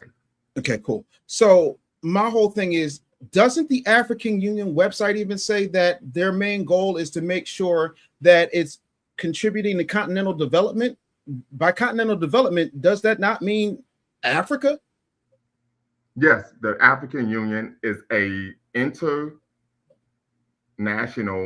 continental organization. The African Union is an aspect of Pan-Africanism, but it's not the end-all be-all of Pan-Africanism. Okay, awesome. And I would give some examples of Pan-Africanism in practice. One would be the Sahel Alliance. Right. Another example of Pan-Africanism practice would be African nations providing political asylum to African American activists. That would be an example of Pan-Africanism, in which they paid their living expenses while they were in political asylum. Right? Kwame Ture, born Stokely Carmichael, born in Trinidad and Tobago, Bronx, New York, raised, Howard University educated. Later became considered the prime minister of Black America. He ended up moving to Guinea due to finding out he was going to be assassinated due to the machinations of FBI and COINTELPRO. Another example of Pan-Africanism in practice would be Winnie Mandela visiting Stanley Tooker Williams while he was on death row and advocating for his clemency to Governor Schwarzenegger. Those would be examples of Pan-Africanism in practice. But that's for individuality. What I'm talking about is, right? So when we look at the African Union, and I provided some that was individual based, and I provided some that were governmental. A political asylum from African American activists by different nations is an example of governmental Pan-Africanism. Can you do me a favor? Can you give me 3 institutional outcomes that modern Pan-Africanism has produced specifically for foundational Black Americans? And let's just be reasonable. In my lifetime, let's say 25 years. Let's see here. You said 25 years. In the past 25 years that have benefited foundational Black Americans as a whole, not individuals. That has benefited foundational Black Americans in the last 25 years. I'm talking about one would be the nation state of Libya providing a $5 million loan to the Nation of Islam, interest-free $5 million loan to the Nation of Islam. Didn't the government block that? And no, that's I could have swore that. Oh no, that was the $1 billion check. My bad. Go ahead. Yeah. And how did that benefit foundational Black Americans? Well, the Nation of Islam was primarily made up of African Americans. That's one group. I said all. Something that no.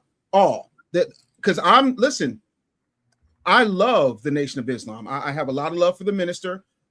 When Fox pulled out of covering his talk during the 2020 pandemic, when Revolt pulled out of covering his talk during the 2020 pandemic, it was Business Bully TV that simulcasted it.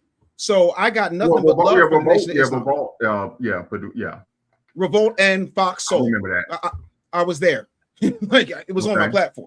What I'm saying is, another example.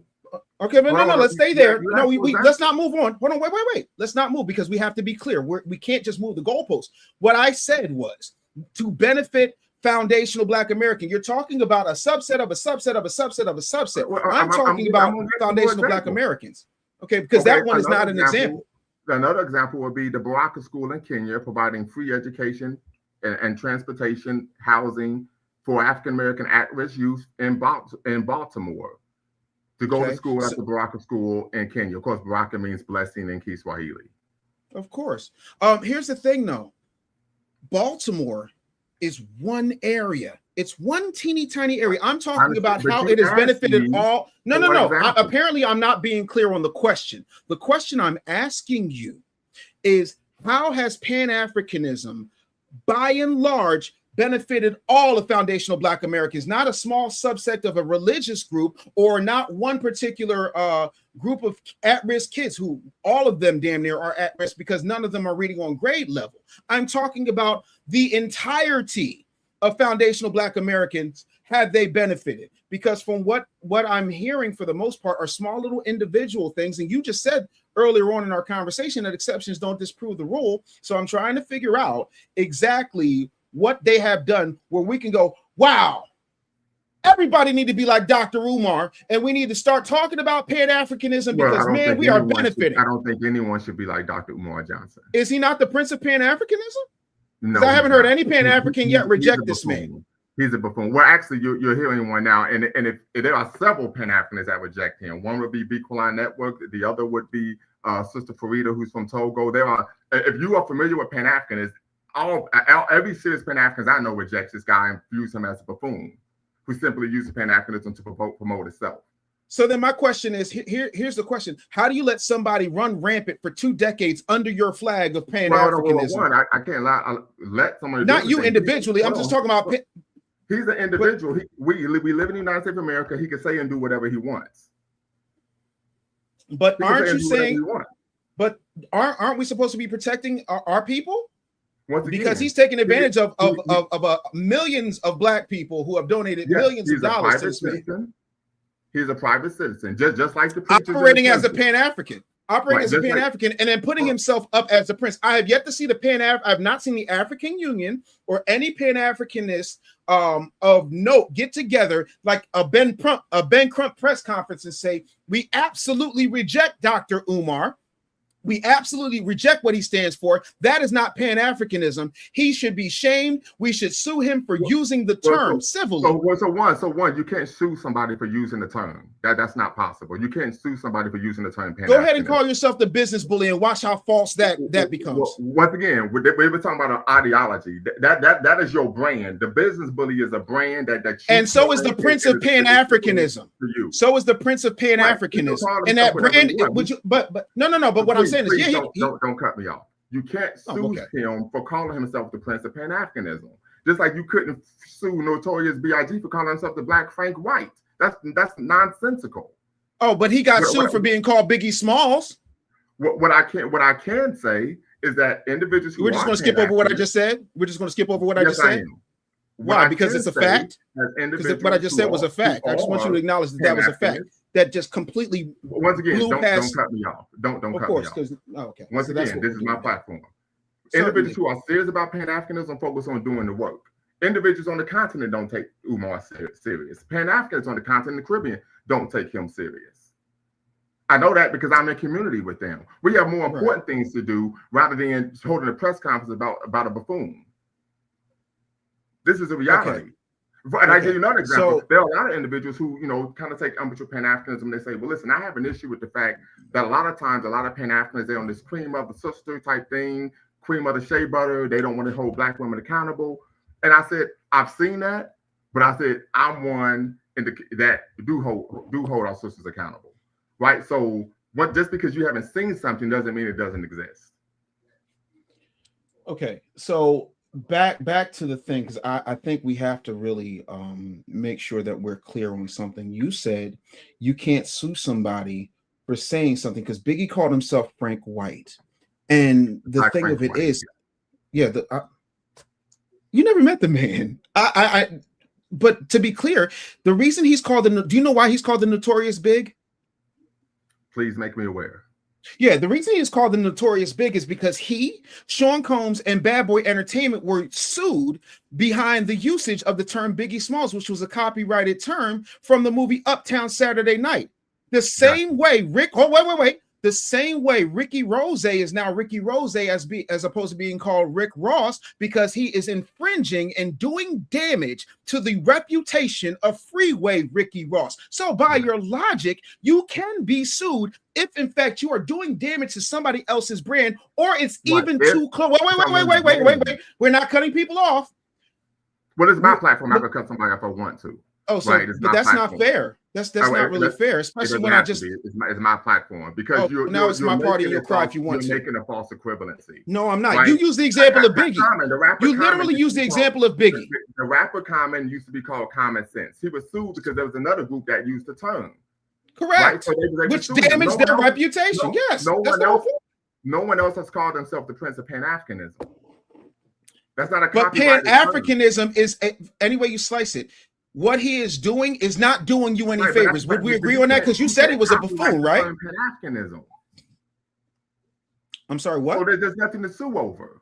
This is a nonsensical argument. It's not a nonsensical argument. It really isn't. If you, the thing of it is, just like you have preachers who are Christians who go out sexually abusing children. You can't sue the person because they call themselves a pastor and they're doing things that are nefarious to little kids. Yeah, because there's sanctions in place to sanction them. They get fired. They get put in jail. At the end of the day, again, they committed a crime. So but you can again.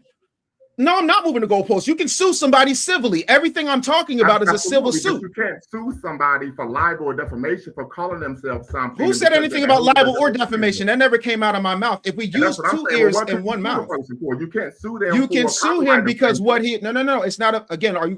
This is what I do. This is the part I do. That's why I'm called the business bully. I'm not called Dr. Bully. What can you sue the person for? You can sue them for damage to your reputation. You can sue them because I'll give you an example. There was a time. Do you know who that is, right? Who? On my wall, right there. You know who that is, right? I can't see it. Oh, that's Killmonger. Okay. That's Killmonger, right? Killmonger is a character in Black Panther.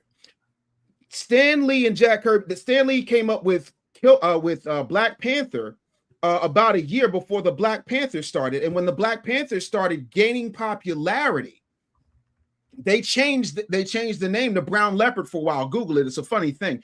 Whenever there's something that could damage your reputation, you can sue or you can make a change. The same thing with Captain Marvel. Captain Marvel used to be owned by DC. They call him Shazam now. It's one of the reasons that Marvel Comics is called Marvel Comics. There are plenty of instances, and I'm talking civilly. I said nothing about defamation. These things have been copyrighted. Regardless of if they're copyrighted or not. Dave Anderson isn't copyrighted, but if somebody's walking around calling themselves Dave Anderson, I've had a situation, literally, there was a guy who was talking about radio. my industry at the time and saying things that people were attributing to me. I sued him not because he committed a crime. I sued him because what he was doing was damaging my reputation. Absolutely. You said Dr. Umar is a wait. You said Dr. Umar is a buffoon. I said, how come y'all haven't publicly sanctioned him? Which you can do. Reputation, not mine. He's damaging. He's not your reputation, but he's damaging the cause of Pan-Africanism because we look at Pan-Africanism as a Philadelphian. No. But I'm not talking. I'm making damaging the cause of an ideology. That's nonsensical. Okay, so you're telling me that you cannot file a lawsuit and not expected to move forward in the court for damaging the cause of an ideology and a goal of a movement. You can't do that. That's nonsense. So once again, this is the argument that you're making that is nonsensical. So we're going to move on. I'm only making that argument because you made the argument about Biggie Smalls and you were factually incorrect. That's all. But let's move on. Again, because of a copyright issue. That's why you said he can't be sued for. You said no. You're moving the goalposts. You said he can't be sued for calling himself the Black Frank White, and he got sued because of the Biggie Smalls because it was a copyright issue. You can't sue somebody because they're damaging the reputation of an ideology. You can sue somebody still again. Those are two separate issues. So I tell you, if you can prove harm, you can. But go ahead. Once again, I appreciate you. Is Pan-Africanism worth protecting? Well, the protection is in doing the work. Okay. That's where the protection is. The protection is in doing the work.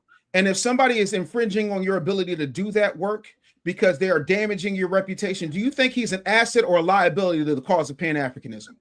He's a liability to himself. Thank you. Not to Pan-Africanism. I said to himself, not to Pan-Africanism. Mm-hmm. And I say that, and I'm being intellectually honest. And the reason why is because nothing he said or done has inhibited me from doing the work that I do throughout the world, globally. And what is that specifically? Can you talk about what that work is and how that work has benefited foundational Black Americans wholly right now? How are we better off from that work? One of the things that I've been involved in is the West Dayton Youth Task Force. That we created a Juma Moshi Shule, which is, of course, an African-centered Saturday school to help children learn from an African-centered perspective, addressing reading, writing, and arithmetic. Of course, there's a Black history involved, and of course, we even help students intellectually in developing the ability, concentration, critical thinking by having a chess program as well. Another example, I worked with an organization in Columbus that actually had a year-long African-centered chess program for adolescents and preteens. My son and daughter were part of that program as well. Was part of actually successfully helping a political prisoner be released in Sierra Leone, right? We also have the Africana Elders Council here in Dayton, Ohio, the Cincinnati Pan-African organization, where we organize, like individuals pay dues and we're able to use that money to actually address the material needs of the Black community in Dayton and Cincinnati. One example is providing clothing and food to homeless people, the Black homeless in the Southwest Ohio area. So these are just some examples of some of the things that I'm able to do in the Black community. I even also do a Black Fit Club for free with, of course, Black people, because we know one of the biggest issues we face oftentimes is hypertension, high blood pressure, diabetes. We're addressing issues, preventative health issues, right? So focusing on health, right? So these are just some examples. I do free tutoring as well. So truly giving back to the community, irrespective of one's ethnicity or nationality or geographical place of origin. Okay. So I'm still trying to find out, when it comes to foundational Black Americans by and large, what are the outcomes that have affected all foundational Black Americans from Pan-Africanism? Well, one example would be the passing of the Civil Rights Act, Voting Rights Act, Fair Housing Act. We do know that there was documentation to show that there were African diplomats who complained vociferously at the state level to the State Department about the treatment of Black people in America. This caused was that 25? Is that within 25 years? Because can I answer the question? Because that's not 25 years. But go ahead. Answer the question. And as a result, we do know that part of the passing of these laws was due to, of course, the civil rights movement, African Americans advocating for, of course, foundational Black Americans rights. Advocating for ourselves. Yes, but we also know that there was a global aspect as well, and that would be one. I actually have a copy of the U.S. cable that was sent talking about, hey, this is causing us an issue abroad, particularly as it was during the height of the Cold War. So that would be an example as well. Or another example would be. So wait. So you're saying Pan-Africanism did that for us, or did we do that for ourselves with cooperative help? What I'm saying is that because I'm talking about what Pan-African, not a coalition, what Pan-Africanism did for foundational Black Americans in the past 25 years. By definition, Pan-Africanism has to be the cooperation of two groups working together, right? This is something that took place on both ends, internally and externally, to bring about the passing of these laws. Who did the heavy lifting? Was it foundational Black Americans, or was it global African Americans? Did heavy lifting. I'm talking about something that Pan-Africans have done to specifically over the past 25 years, meaning less time than my oldest daughter has been alive, who is 27 years old, that has benefited all foundational Black Americans. And I'm talking institutions, I'm talking actual measurable results, not a fit program here, I'm talking about something that benefits all of us. One example would be in higher education, the creation of Black culture centers. How does that benefit all foundational Black Americans? I'm so glad that you asked. Well, number one, the overarching underlying ideological premise of Black culture centers, I can say this because my dissertation was on Black culture centers, was Pan-Africanism, right? We know that as a result of the passing of civil rights legislation, it was seen by many in the civil rights movement as a watershed moment that now Black students were able to attend predominantly white institutions. However, when these Black students attended these institutions, they were facing institutional racism, bullying, not only from students, but also even campus police, and of course, discrimination from professors and staff. We also know that predominantly white institutions serve typically as what? On a macro level, as white cultural centers. So as a result, and this goes to what the work that was being done at San Francisco State University that created the first Black Studies program and then led to the proliferation of Black culture centers. Black culture centers were created due to the struggle that took place at San Francisco State University. So that would be an example of something that actually benefits students, because Black culture centers have three goals. It provides a home away from home. It helps students develop a healthy racial identity to, of course, push back and disabuse it students who have been indoctrinated by the miseducation of K through 12 compulsory education. And then last but not least, recruit, graduate, and of course, educate. So those are three examples. That's an example of the role Pan-Africanism played in helping successfully create, of course, institutions that benefit African Americans here in the United States of America.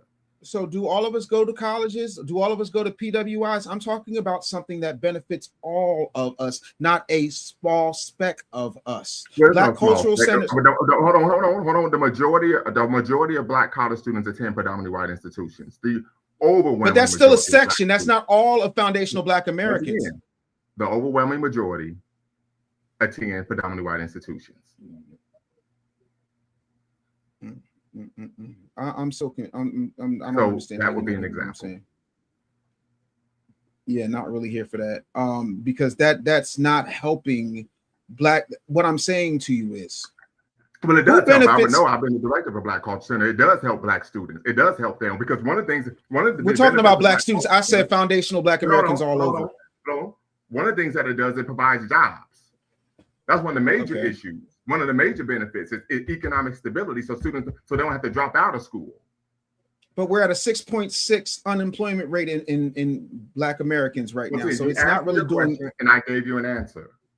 Yeah, it's just not a complete answer, and it doesn't go to you said employment. So again, if our employment is higher, damn near double white Americans, it's not working to help us overall. It helps the people who are in school. People are in school is would you agree that's a section, right? That's not all of us. I'm talking about all of us. Right. Well, can you give me an example because of FBA doing something that helps all of us? Absolutely, I certainly can. Institutions or policies that have been built? Absolutely, I can. Why wouldn't I be able to? It's very simple.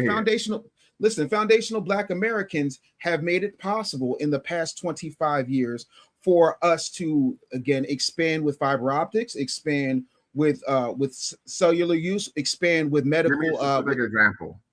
Okay, so when we look at the way GPS, for example, does that not qualify as something that benefits all of us? Does that not benefit us economically or politically or socially? It just helps us get somewhere better, quicker. And so cultural centers are better than that? How? Absolutely. I would tell you why, because one, it provides jobs, right? For How many? Students. How many? How many jobs because of that? Hold on. I'm gonna answer your question. It depends on the size and the level of funding the Black Culture Center has. Mm-hmm. Okay. Right. The second issue is it helps students graduate.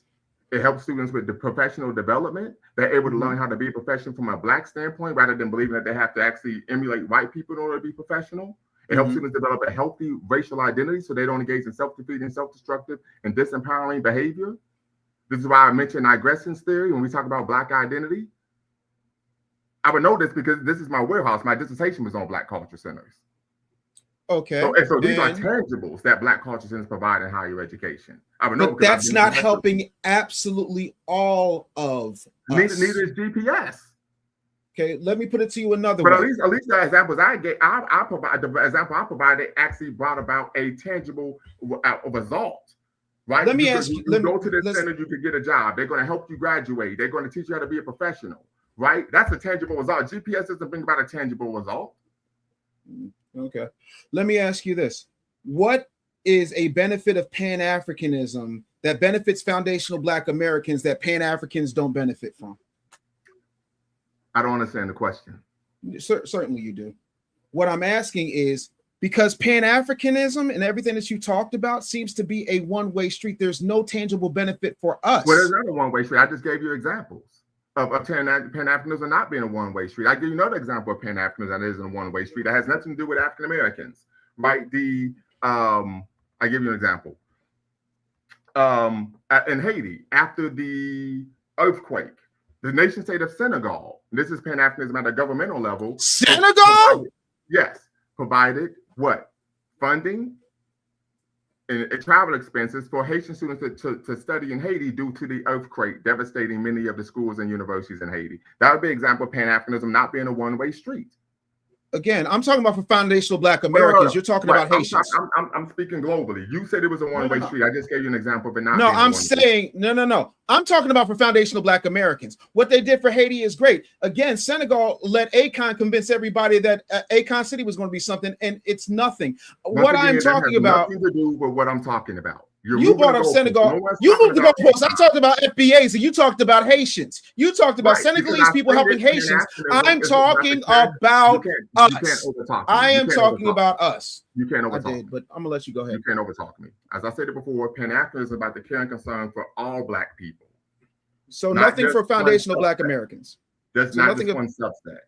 Right. I gave an example of the situation in Kenya. I talked about African countries providing political asylum for African American activists. That's an example. Those are individuals, not all of us.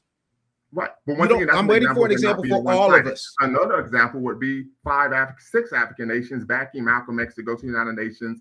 That's not in 25 years. Malcolm X died before I was born. I'm talking about it not being one-sided.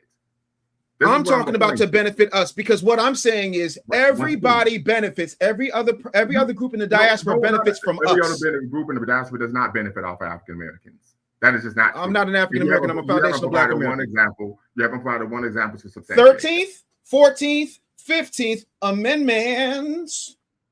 So they do. Well, hold on. Everybody benefits from that, not just members of the diaspora. And we just stated that the top 5 groups that immigrate to America aren't even Black people. So if you had a real issue with people benefiting off our back, you would be dealing with individuals from other countries, not from the Africa. And I do, but we're not talking about that. I'm talking about how we benefit. No. We're talking Afrophobia.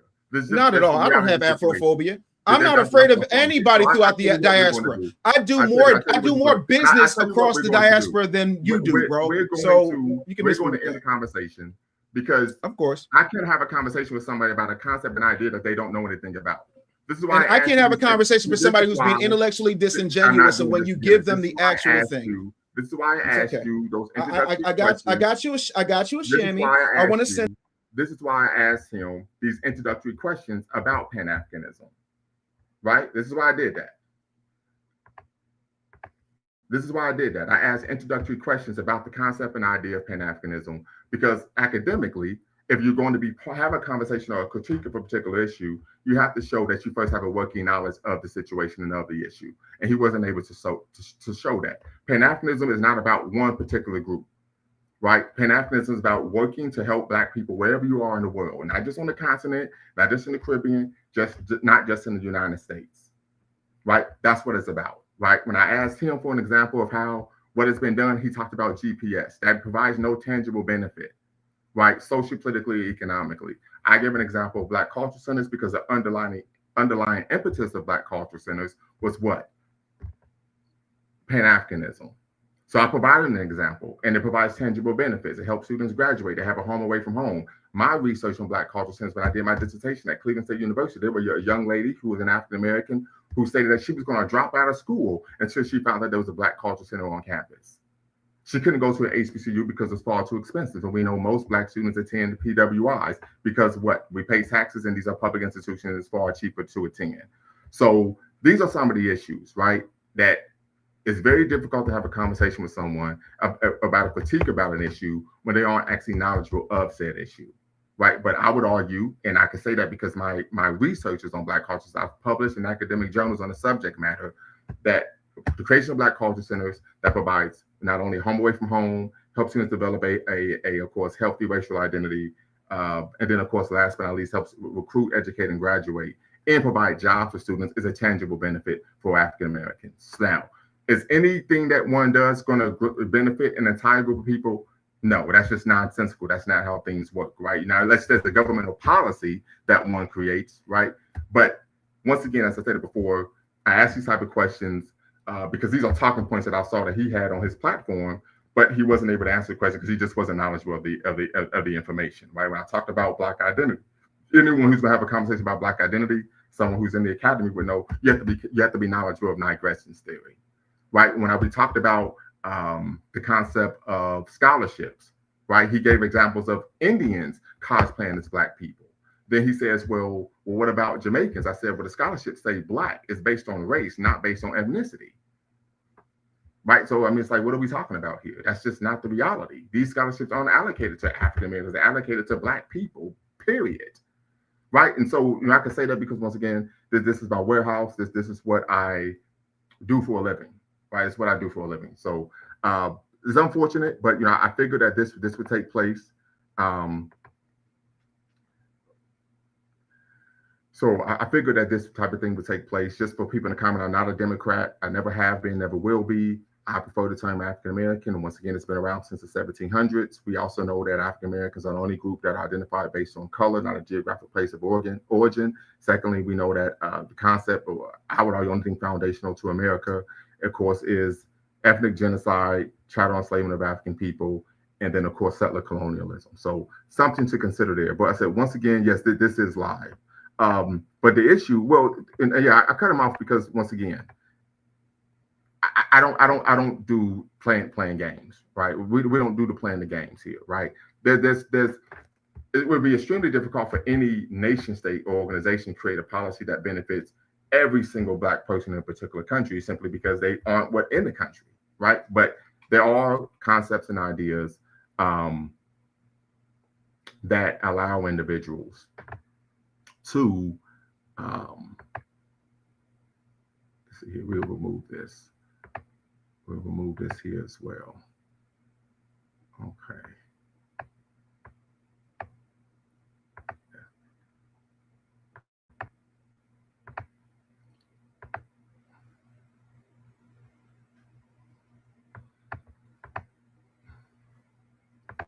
Okay, so I think I got that taken care of.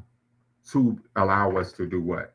Help Black people of a particular ethnic group, right? But the issue, Pan-Africanism is about helping a particular ethnic group. Pan-Africanism is about what? Helping Black people, period, irrespective of one's ethnicity, geographic place of origin, so on and so forth, right? So these are one of the issues, right? When we talk about Pan-Africanism, the second issue here, and this is something we tend to find, is that I would ask very, very sharp, direct questions, and he would just filibuster. He would just kind of talk in circles, right? He talks about Biggie Smalls, and I'm like, well, yeah, Biggie Smalls, of course, was sued because that was copyright infringement. You can't sue somebody simply because they are behaving in a manner that you believe is unbecoming of someone who takes on a particular title, right? If a pastor is behaving in a manner that is unbecoming or and he's engaging in behavior that will be indicative of moral turpitude, you can't sue the person, right?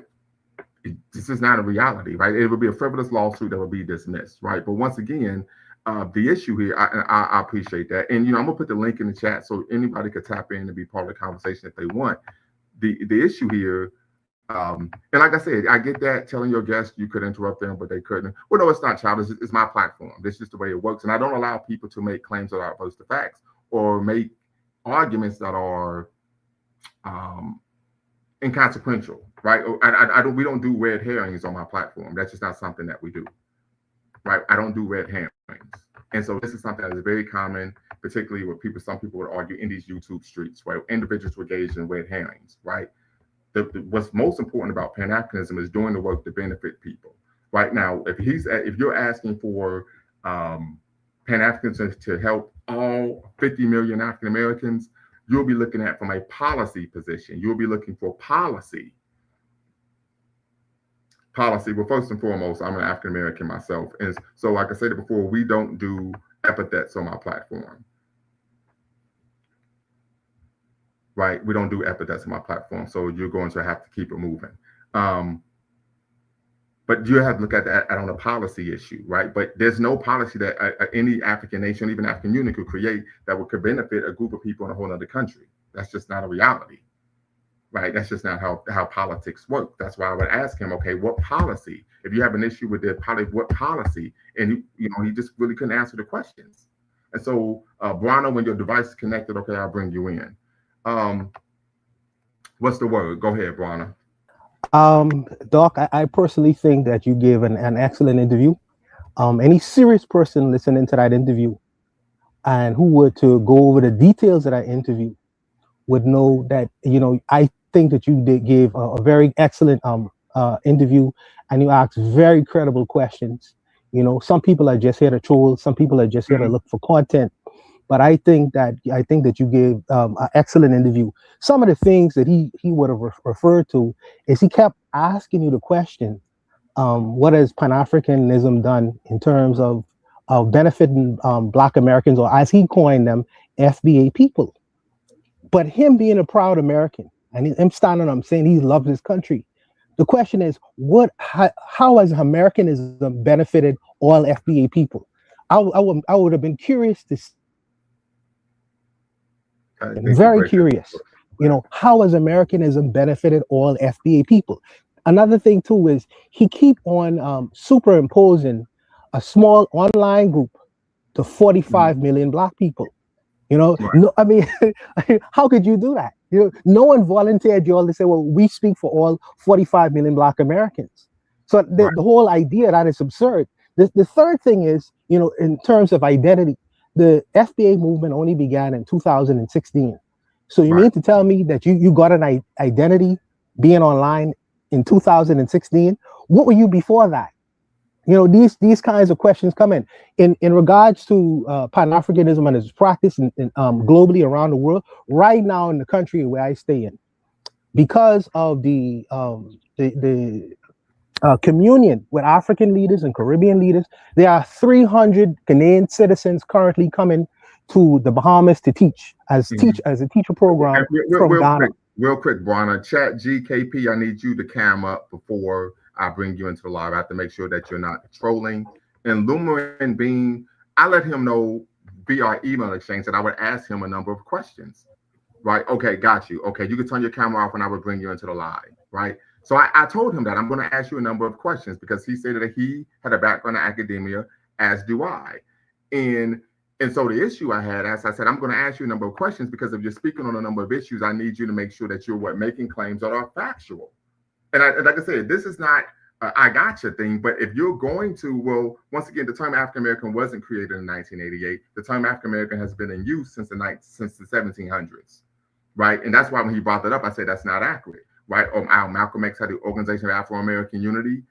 T. Thomas Fortune and John Edward Bruce, who were both Pan-Africanists, they had the African-American organization they created in 1892. So the term was not created in 1988. That is simply adverse to facts. And we even find, of course, articles in the New York Times referring to us as African-Americans in the 1700s. right? So, and that's one of the things why I ask these questions. I said, if you're going to speak on an issue, I have no issue with someone having a critique, but you need to have an informed critique. Don't talk to me about Pan-Africanism if you don't know the history of the movement. You don't know what the core tenets of the ideology is. You don't know the history. It's hard for me to take you serious. Like most people who watch my platform, is I have a vociferous critique of feminist theory, right, and feminism as a whole. But I can actually make that critique because it's a informed critique. Well, actually, it was. I mean, if you don't believe me, you could do the research. But I'm a scholar. I'm a PhD. I know what I'm talking about, right? I have a background in Black Studies, bachelor's and master's. Yeah, but I have an informed critique. I'm not just bloviating. And the biggest issue for me, and I think one of the sisters mentioned this, is when I would ask him a question, he would begin to kind of go in these roundabout, just talks, but he didn't actually directly answer the question. And it was because he wasn't able to. That's the reality situation. That's why when I would ask these direct questions, because I told him, I even sent him, and this is something most people don't know, I actually sent him a list of the primary questions I was going to ask him. I sent him probably 3-4 days in advance and said, hey, these are the primary questions I'm going to ask you. So he knew what questions were coming. It wasn't like this was an aha moment or a gotcha. I told him, I said, I'm going to send you the primary question. Now, there are going to be some subsidiary questions, but these are the primary questions I'm going to ask. This is going to be the issues. And he couldn't answer the questions. And so this is something that takes place. Like, I don't have an issue with individuals being adverse to Pan-Africanism. You don't have to be a Pan-Africanist. But I do have an issue with individuals promoting misinformation. And Luma and Being, you could tap in and be part of the conversation. It doesn't make me beyond reproach. But as I told him on my platform, I can't allow people to make claims that are false with absent challenge because it hurts my professional credibility. This is the reality. This is my career we're talking about. That hurts my credibility as a scholar and as an academic, as someone who is responsible for curating the minds of young black students.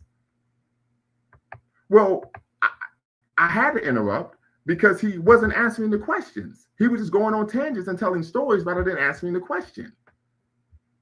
That's a problem. And people do this all the time, right? I have conversations with brothers and sisters, barbershops, etc. And when they don't know the answer, they begin to bloviate.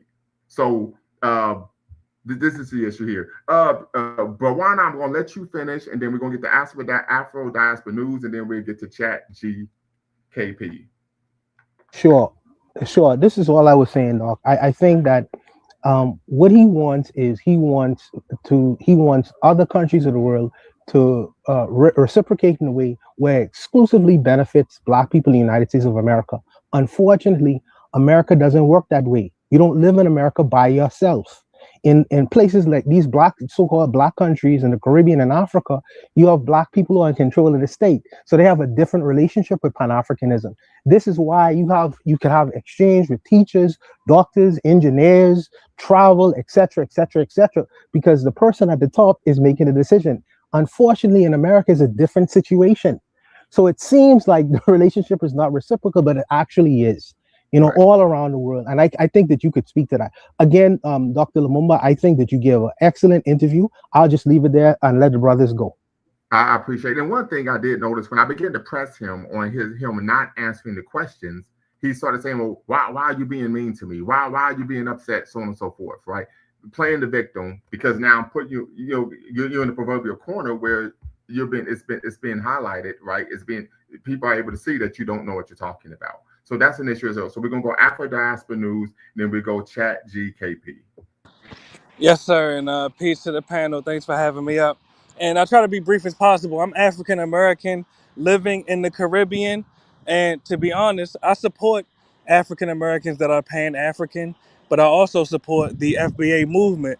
Now, I have to be honest, the brother Dave Anderson, he really did ask a brilliant question. And with all due respect, your response, Professor Dr. Lumumba, it was inadequate because I would have worded the question a little differently. What have any of these African nations or Caribbean nations reciprocated to African Americans that have literally fought and died for not only the 14th Amendment, but additionally, African Americans' tax revenue is allocated to the Caribbean and Africa as foreign aid.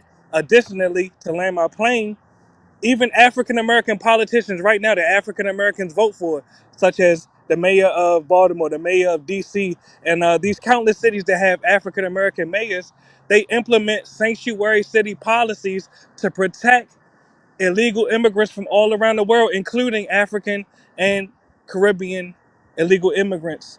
What have these Caribbean and African nations done to reciprocate what African Americans have done for them? Well, I gave a number of examples of the reciprocation of Pan-Africanism throughout history.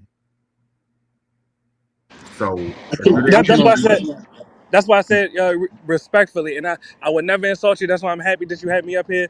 But that's why I said your response was inadequate because, in my estimation, and I stand to be corrected. hold In on, my real quick, estimate, real quick. And hold one on, sentence, brother, one sentence, and I'll pass the real mic to quick. you. Hold on, you can overtalk me. And Mr. K made a good point. Foreign aid is a front for U.S. imperialism, right? Most of our tax dollars, most of our tax dollars goes where? Dr. DAW, I see you. You could turn your camera off, and I could bring you in, or you can keep your camera on. It's a front for U.S. imperialism. Number two, the overwhelming majority of our aid goes to what? Is it real? Right? That's a reality. But in number three, we don't have any control over that. I mean, we could talk about the impotence of the Congressional Black Caucus, right? But we have to be cognizant of these things here. That's not something we have control over. And like I said, and as Mr. K stated, and I can say this because I've reviewed the literature. There's a great book on it right here, Who Owns Haiti? Right? People, power, and sovereignty. This is nothing more than a front for U.S. imperialism. So immaterial, how we feel, Americans' foreign policy is imperialism, and they're going to use our tax dollars to do what they want with it to further their imperial global goals. So it's something to consider there. I hear you. And am I able to respond uninterrupted? It'll be less than 10 seconds. Go right Respectfully. ahead. And I have to say, I have to call this out. I noticed that you like to interrupt your guests when they're making a point that you disagree with. But But I the 10 interrupt people seconds, all the time. I interrupt people even when they say something I do agree with. That's just my clearly, brother. problem. But let's have a dialogue, please. When you speak about U.S. imperialism, you also have to acknowledge that these Africans and Caribbeans are willingly abandoning their country to come to the U.S. and pay. That's not the case, and we've been through this before. I remember who you are now. You like to engage in anti-black bigotry. We don't do that here. Chat GKP, go right ahead, and then Dr. DAW, you can as well. And I'm sorry, family, I forgot that this is a guy who comes on all the time, and all he ever wants to say is these individuals are abandoning the countries. They're abandoning the countries. Individuals from the West Indies. So once again, it's another person who's acting like a child. So we're gonna take you off the platform. Leaving their countries is analogous to African Americans who we know in the Black community. The African American community was deindustrialized. The schools were we had a middle class flight, white flight, etc., and it created an echo chamber of violence and criminality and just an unhealthy environment. So what did African Americans do? Now that smartly, you move to another neighborhood. People do this all over the world. Chat GKP, go right ahead, and then Dr. DAW, you could go ahead as well. Yeah, peace, Dr. Bakari, and peace, Dr. DAW. But yeah, excellent interview, and I'm glad you exposed this phony academic, Mr. Anderson, because it's not as if evidence, proof, answers to the brother's questions were not given. They were given repeatedly and copiously. If I could offer one, because the question at hand is, what have the diaspora done for the benefit of African Americans as a whole, right? I can give an example of that in the form of the history of Richard B. Moore, one of the founding members of the African Blood Brotherhood, who did follow a policy, not just to benefit African Americans in the United States, but Black people globally. But if one just looks at Moore's efforts during the Scottsboro trial, to help free the Scottsboro boys. I can't remember, I think it was 8 or 9 boys, right? Who were being railroaded and on the way to being lynched by the state of Alabama. This is a man from Barbados. I'm familiar with what you're talking about. Go right ahead. Okay, yep. Traveled to throughout the United States and around the world, promoting the case, raising funds, raising awareness, and including marching on Washington, D.C., petitioning the president, FDR, And that's just one of the many ways in which this person who was from Barbados, right, put forward efforts. And he wasn't the only one. He operated within a cadre of other Black diasporans. And the reason they're diasporans is not because they migrated to escape Barbados per se, because at the end of his life, he did return to Barbados.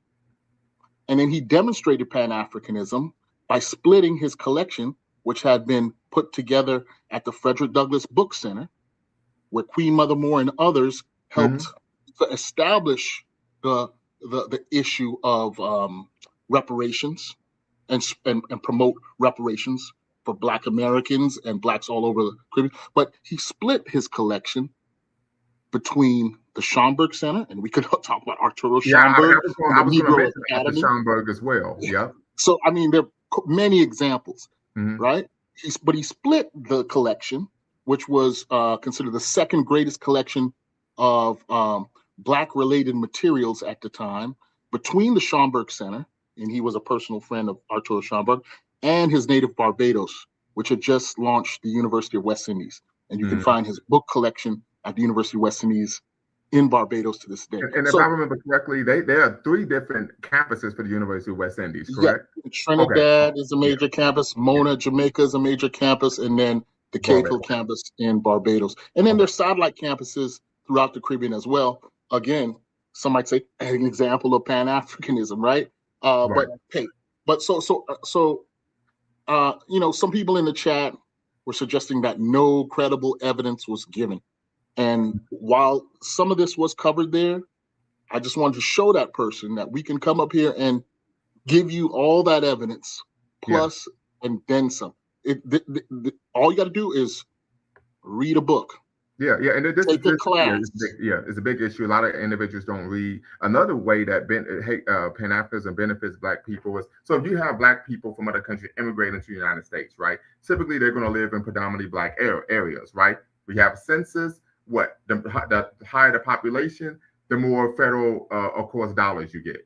So that would be one tangible way that we benefit. It doesn't matter if the individuals are immigrants or even illegal, right? If you have a majority, you have a larger population living in a congressional district, that congressional district receives more higher level of federal funding.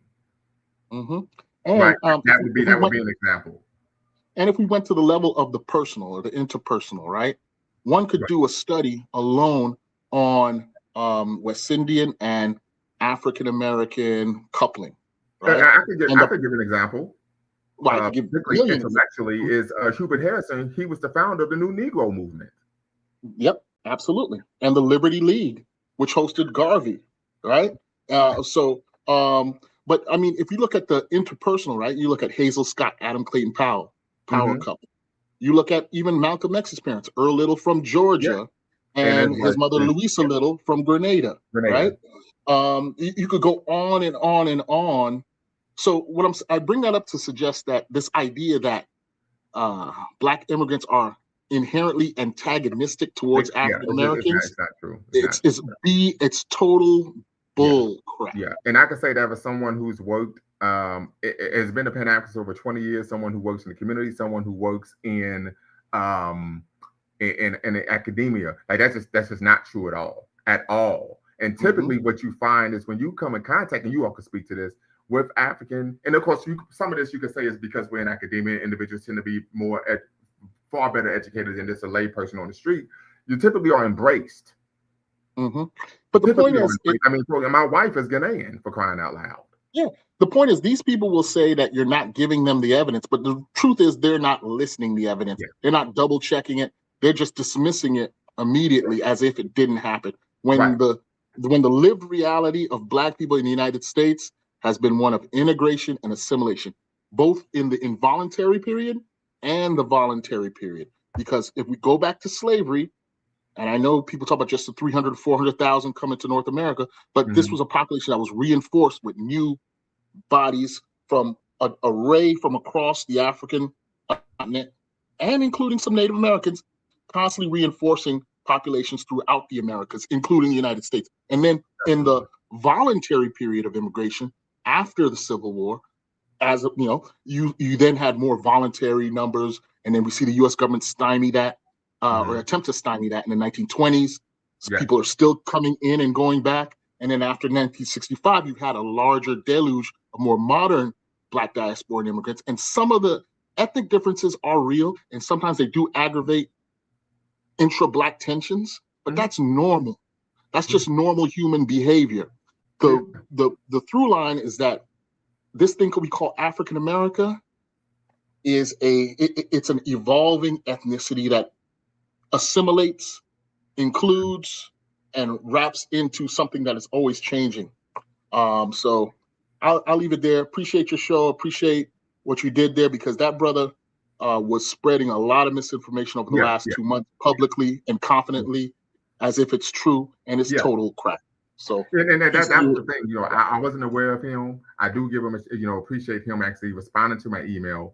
But some people told me about him. I didn't know him. But I told him, I said, I cannot, if you make a claim that's opposed to facts, I'm going to have to address it. I have to stop you because it's my platform, an actual doctor, actual PhD. I'm not Cheyenne Bryant, where I'm claiming, right? You could Google my name and my dissertation will come up, literally, right? I said, this hurts my credibility if I allow someone to come on my platform and say things that aren't true or that are opposed to facts. I mean, it just is a reality. There's no way around that. And so, but once again, and you all may be aware of this, in academia, right? And this is really what you should do with anyone. If you have to critique of a particular issue, you first have to show that you have a working knowledge of said issue before you start to critique it. Would you all agree with that? Absolutely. And I'll defer to Dr. Dahl, who's waited patiently. Yes. I know he's about to drop some knowledge, but peace to you in the show.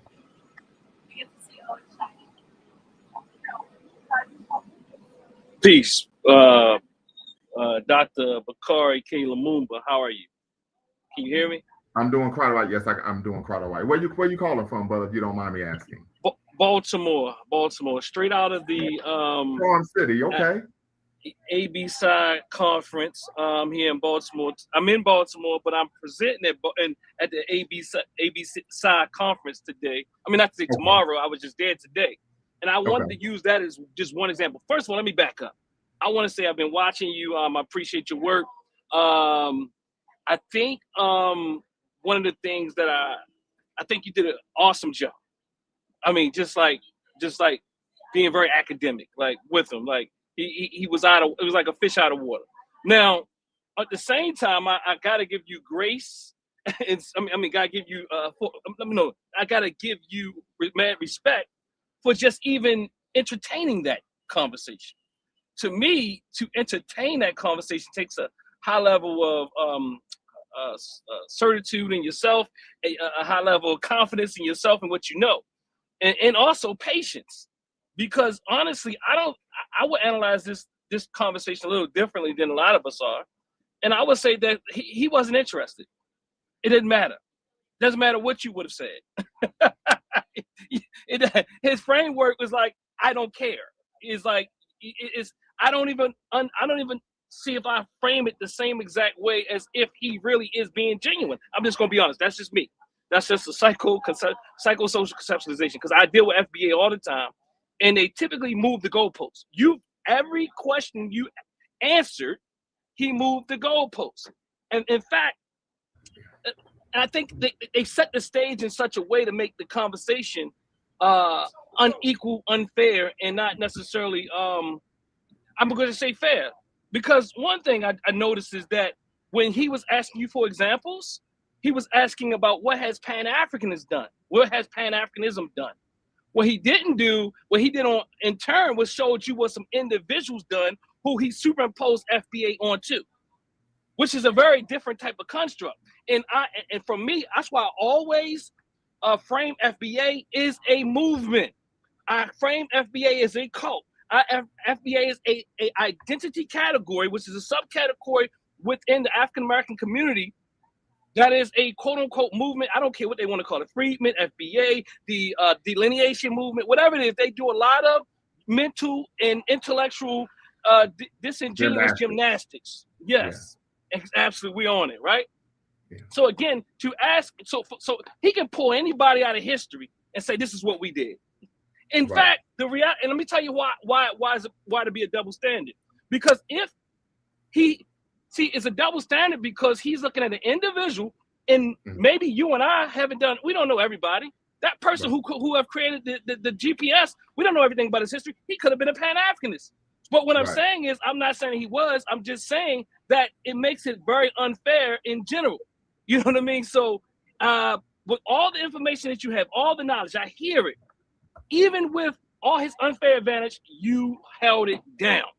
That's what I want to say. Go right ahead. I'm sorry. No, you go. Well, and so, but like I stated before, this wasn't a situation like I was trying to set up an aha moment. I emailed him the majority of the questions I was going to ask him before.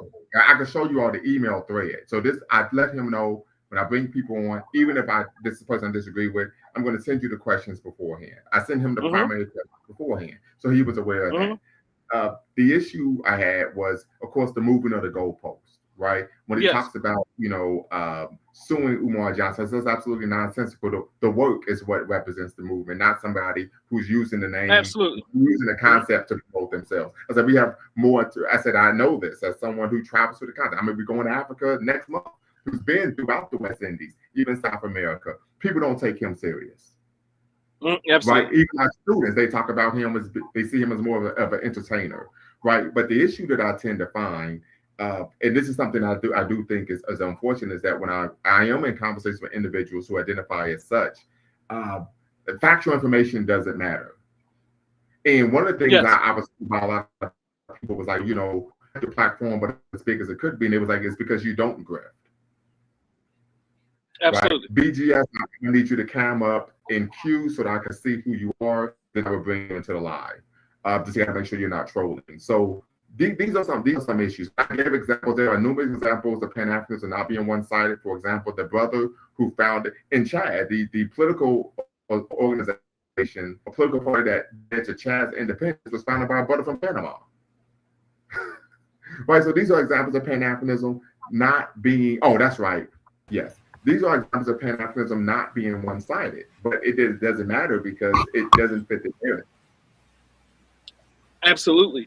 And I wanted to say, the one example I wanted to give is I'm at a conference, ABSI, which is an international organization, which is Pan-African in its origin, which encompasses everybody globally, and you cannot. He would deny it. But it has impacted the way that we provide Black mental health collectively, not only in the U.S., but also it impacts across seas as well. So it's no denial the work that those like the Akbars and the Amos Wilsons and the Wade Nobles and even the other social scientists like yourself and Dr. Marimba Ani, and so but that's on a psychic level.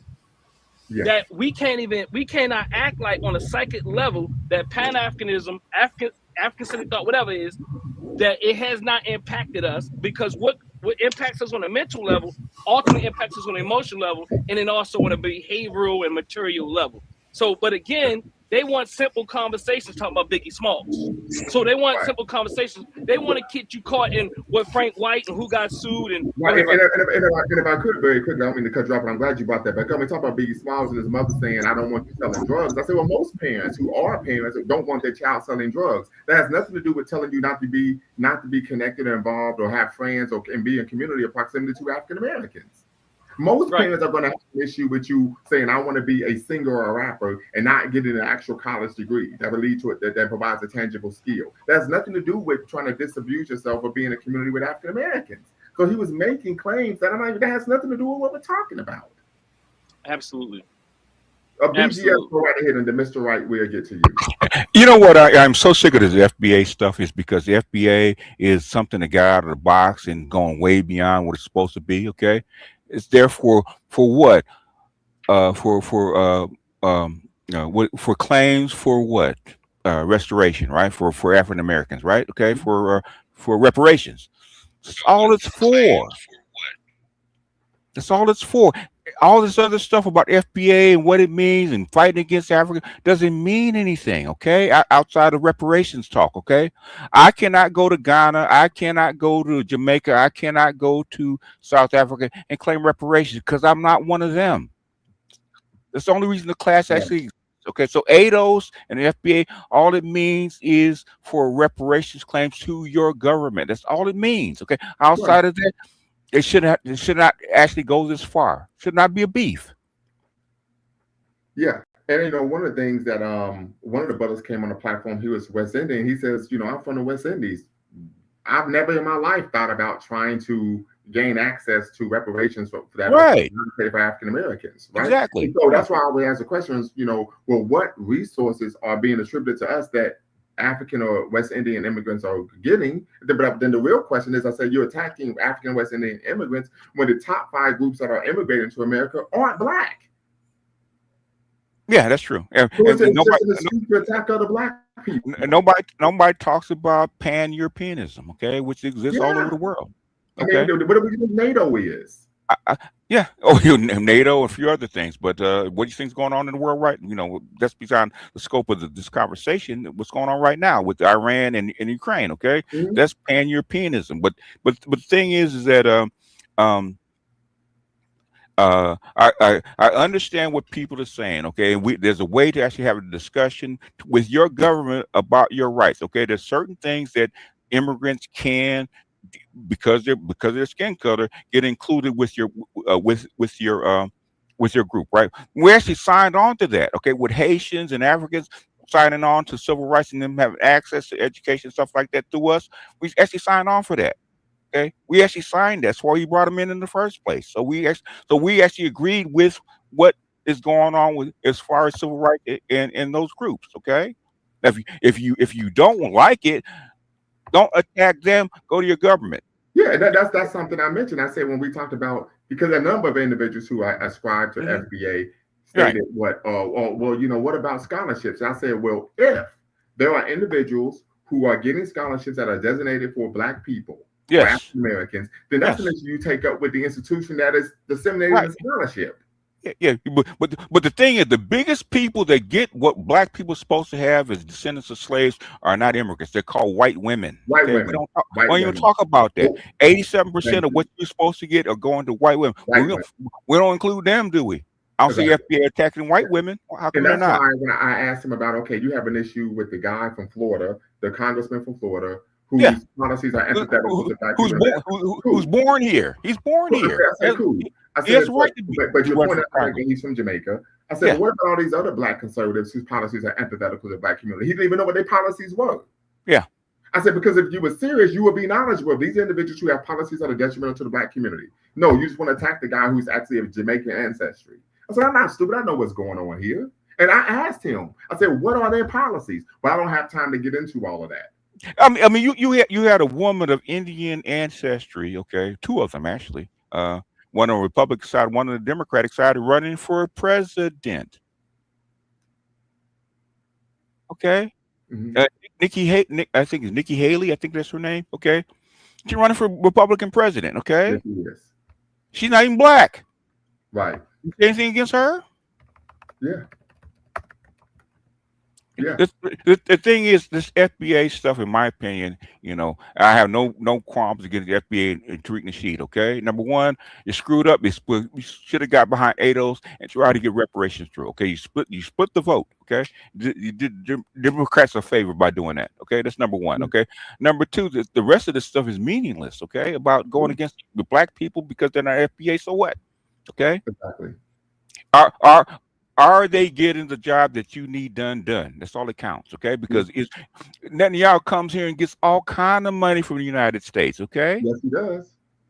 For Israel, you just gave $200 billion to Israel and that Iran fight, okay? Nobody says shit about that, okay? No one says a word. And you squawking about a few people getting scholarships in the United States? Are you kidding? Right. Absolutely ridiculous. In fact, the professor who led me to conscience, I was actually at the precipice of dropping out of a community college. He was from Liberia. He's the one who taught me about Kwanzaa. I had never even heard of Kwanzaa before. I'm an African American. This is a man from Liberia said, hey, why don't you celebrate Kwanzaa? Right? So, you know what I'm saying? So it's absolutely nonsensical. Very quickly, Mr. Wright 2026. Hey, what's going on? Hey, how you doing? I watched the interview. The last about 5-10 minutes, I didn't hear a lot of people's reactions, so maybe they would have said things that I'm about to mention. But a few things I had an issue with was the brother engaged in a lot of ad hominems. He engaged in a lot of cherry picking. He engaged in a lot of goalpost moving. One issue I had an issue with was he kept mentioning my responsibility is for foundational Black Americans, African American people. Here's the deal. No one says anything is wrong with that. But why do you have all this vitriol towards our brothers and sisters from the diaspora? That's the point I wanted to ask him. Like, what is it? What does that come from? He didn't provide a proper definition for the term diaspora. Correct. But he's a college professor. Right.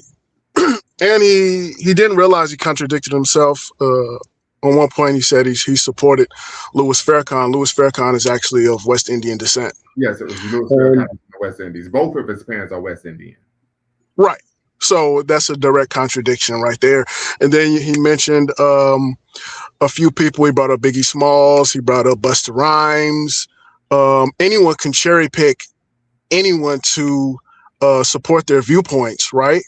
So I can cherry pick. I can point out people that are from the diaspora, from the actual continent, that actually support Afro-American people. You know, he still never gave any reason why. You know, this ideology is problematic, because if you look at every ethnic group in the world, they operate in this manner, right? So you have Chinese, you have Jewish people, you have Arabic people operating right here in America, but they understand, they pay homage to their homeland, correct? Yeah. I can't speak for anyone else, but I'm not going to identify with a country that view me as 3/5 of a human. I'm not going to identify with a country that use my people as cannon fodder in every war. I'm not going to identify with a country that I have to beg and scream and crawl for basic civil human rights. Right? Yeah, that's a good point. Yeah. So I think you gave him 3 separate points on how, you know, Afro-Americans benefited from Pan-Africanism. So I noticed he moved the goalposts. He says, well, I want to know in the last 25 years. So very quickly, I don't mean to cut you off, but Newell stated this, and this is a great point. When I cornered him about him making claims that were false, he says, well, I'm a humorist. And I said, well, we have exactly conversations here. Exactly. And one of the things he made, when you brought up a few points on how Pan-Africanism benefits African Americans, he quickly stated, I want the entirety of Afro-Americans to benefit from it. And it's like, well, he did that on purpose because he set the bar so high that it would be impossible to document something like that on that scale. Right. So, you know, this was deliberate. So the guy just suffering from Afrophobia.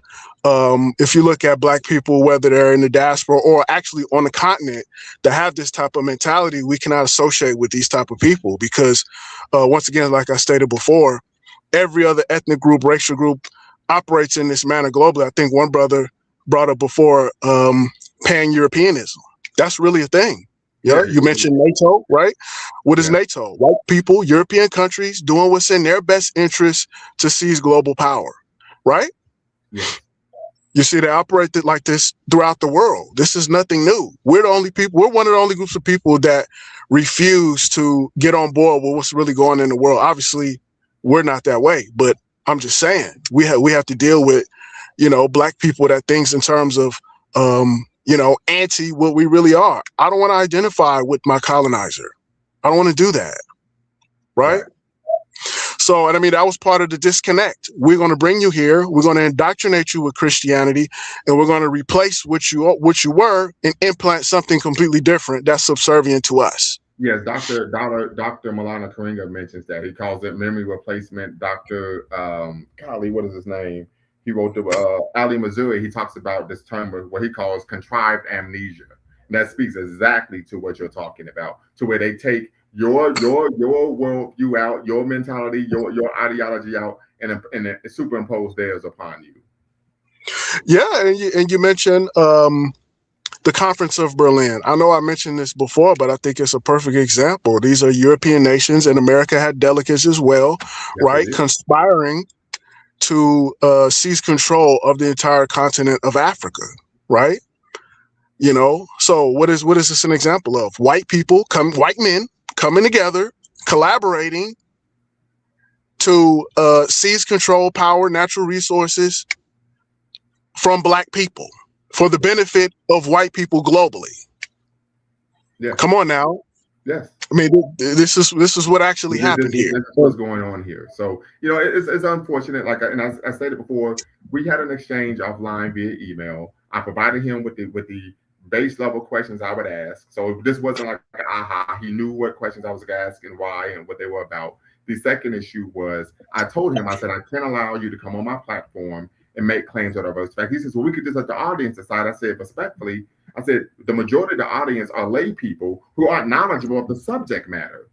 So we can't say, well, if the audience agrees with what you're saying, that means that you're correct. They don't even know what you're talking. They don't even know what we're saying. They don't know the information. I said, so I have to, because this is my warehouse, and I have to say, no, this is what's factual, this is what isn't. This is why I asked him, what are the core tenets of Pan-Africanism? When was Pan-Africanism created? What's the history of the organization? Who coined the term? I said, because you have to show that you know what you're talking about, that you are knowledgeable of the subject matter before you begin to engage in the conversation. This is how it works in the real world. But you don't have to do this when you're grifting. 90% of people don't go past outside of their own 6 blocks radius. Okay, 90%. Okay, this is well above their level. Okay, so asking artists actually engage in something like this or decide on something like this that they never study is disingenuous.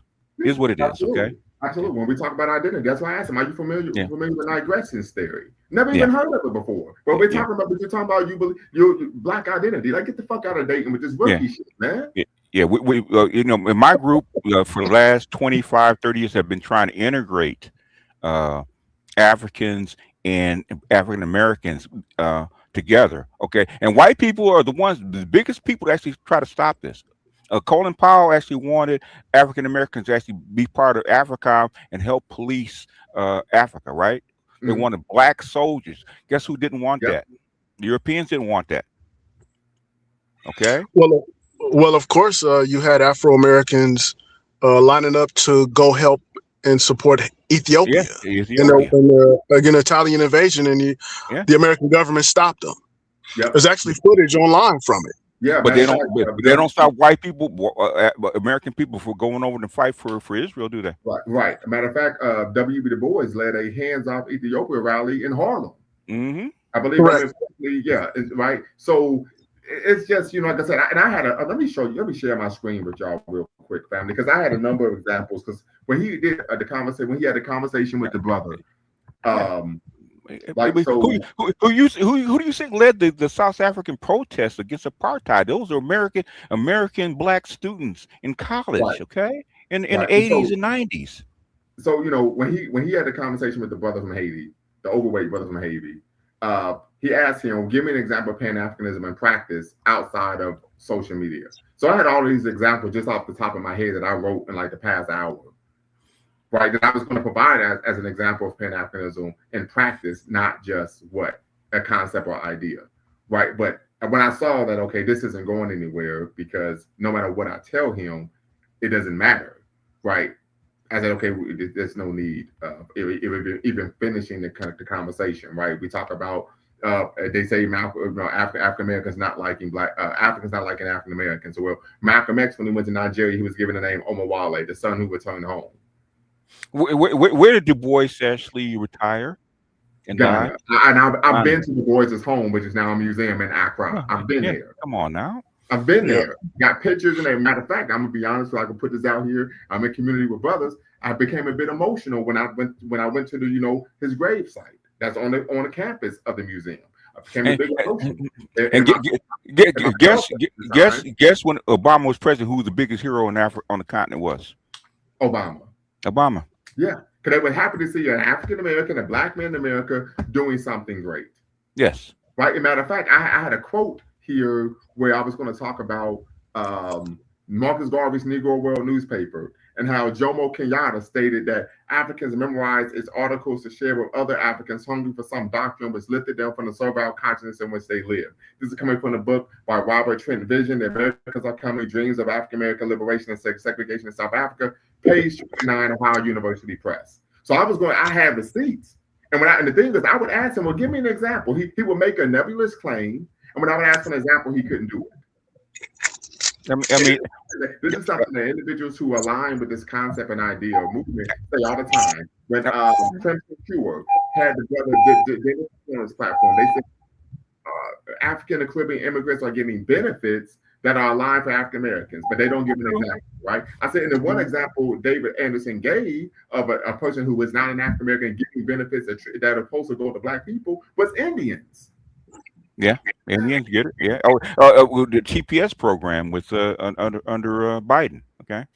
Yeah. So nobody. Okay, but this is your government doing this. This is not you doing it. Okay, it's your government doing it. Absolutely. Yeah. So it's unfortunate, but I think this was a highlight. Like, I'm always willing to have conversations with people who even disagree with me. But the problem is oftentimes, and Mr. Wright, you said this, moving the goalposts, ad hominems, things of that nature, being extremely disingenuous, right? And as you stated, please show the email chain. Okay, I will show the email. Real quick, family, if you're watching, make sure you hit that hype button. BGS put me on game hype button. Also, make sure that you thumbs up, hit that notification bell, and make sure you like, subscribe, and donate. Make sure you hit that super chat. You're watching I have no problem Black people in America taking pride of who they are in their experience. But the thing is, you can't let it get this far, okay? In fact, the key to reparations is the continent of Africa. Okay? That's your leverage, okay? Just like Europe is leverage for the United States, okay? Your leverage is it Africa. It's not here. It's not enough of you, okay? Your leverage is there. Got to use it. I'm going to show the email chain. The sister asked me to show the email chain. So I reached out to him on the 20th. Hello, Mr. Anderson. I hope my message finds you well. My name is Dr. Bakari K. Lumumba. I'm the presenter of LumumbaSpeaks.com. I'm invited to formally request an interview with you on my platforms, Lumumba Speaks and Be Quiet Network, regarding your views on Pan-Africanism. He responded back the next day, early in the morning. Thank you for reaching out for the invitation. I appreciate your interest in having a conversation about Pan-Africanism related issues. I'm certainly open to discuss with people who hold different perspectives. In fact, I think those conversations are often the most valuable when they're conducted in good faith. But before I commit, I'd like to clarify a few things so we both had the same expectations. He has a number of questions, so on and so forth. I've learned over the years that conversations involving identity, history, ideology, are most productive when both participants are clear about the format and expectations from the beginning, etc., etc. I said that yes, I answered all of his questions, right? But I did say number two, I said yes, the conversation will be live with ground rules. Diversity of thought is welcome. No epithets of any kind. Anti-black bigotry would not be tolerated. Facts or feelings. Attack the argument, not the person, or ad hominems, red herrings, or straw man arguments. He did that, of course, on numerous occasions. One can give their opinion, however, no one is allowed on my platform to make a claim that is ahistorical and averse to facts. I'm a serious scholar and academic. Allowing farcical claims on my platform hurts my credibility as a scholar, professional, and developer of young minds. I sent this at on the 21st at 8:59 p.m. Of course, he responded back. Thank you for your thoughtful response. He does state that that said, I think it's important that neither of us serve as a sole arbiter of what constitutes the facts, particularly in areas where serious historians, economists, anthropologists, and political scientists continue to disagree. This is a meaningful difference between an objectively false statement and an interpretation of history that is actively debated within the scholarly community. So with this was his retort, I responded back on later that night. I said, overall, your position works for me, and I understand the distinction between an objectively false statement and an actively debated historical interpretation. However, as a published scholar and peer-reviewed academic journalist and a former professor and lecturer at Tier 1 institutions, I maintain the role of arbiter of fact on issues within my specific research expertise: Pan-Africanism, African history, Black culture centers, critical race theory, and Black racial identity development. Please know that my strident position regarding the issue is not personal but principled and experience-based through the omnipresent practice of Black soapboxers, YouTubers, and the general public, mainstream media promoting misinformation to Black audience for personal benefit, i.e. scamming and grifting to make a buck. I mentioned 19 Keys, Tariq Nasheed, Donna Samir, O'Shea Duke Jackson, David Banner, Cheyenne Brown, to name a few. in the promotion of dysfunctionalism and miseducation. Moreover, a prominent example of this on the organizational level is the Nation of Islam, Hebrew Israelites, and Black Church, all of which are notorious for making ahistorical claims and misrepresenting facts or doting parishioners and obsequious onlookers who lack the intellectual capacity and knowledge base to challenge their equivocating homilies. Thus, the views of laymen who are woefully ignorant of scholarly literature and lack a working knowledge of history are immaterial on my platform. The goal of the Lumumba Speaks and Be Quiet Network is to provide factual information to the masses of Black people to aid in addressing our global social, political, and economic quagmire. Thus, the audience's opinions, viewpoints, positions, and thoughts are of no consequence, as they lack the education necessary to provide a credible opinion on this subject matter. I will send over the primary questions and topic outlines several days in advance as requested. Please let me know what dates and times work best for you next week to coordinate our discussion. He says, okay, he agrees. And then, of course, let me see here. I think let's see where I provided the questions. Okay, yeah, I appreciate your confirmation. And so, of course, these are the list of the primary questions. So the sister asked to see the email thread, and of course, I provided that.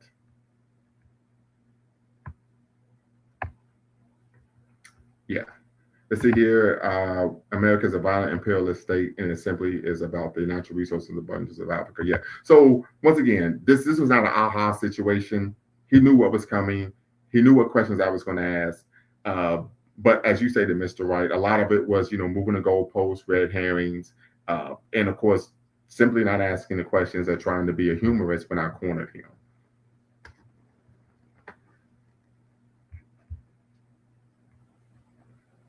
So once again, something to consider, extremely unfortunate, but I appreciate everyone for tapping in. Until next time, family, y'all know what to do. Always bet on Black. Peace. Before you go, make sure you hit the subscribe and like button. Thank you for supporting the channel. And remember, here at Lumumba Speaks, we always bet on Black. Peace.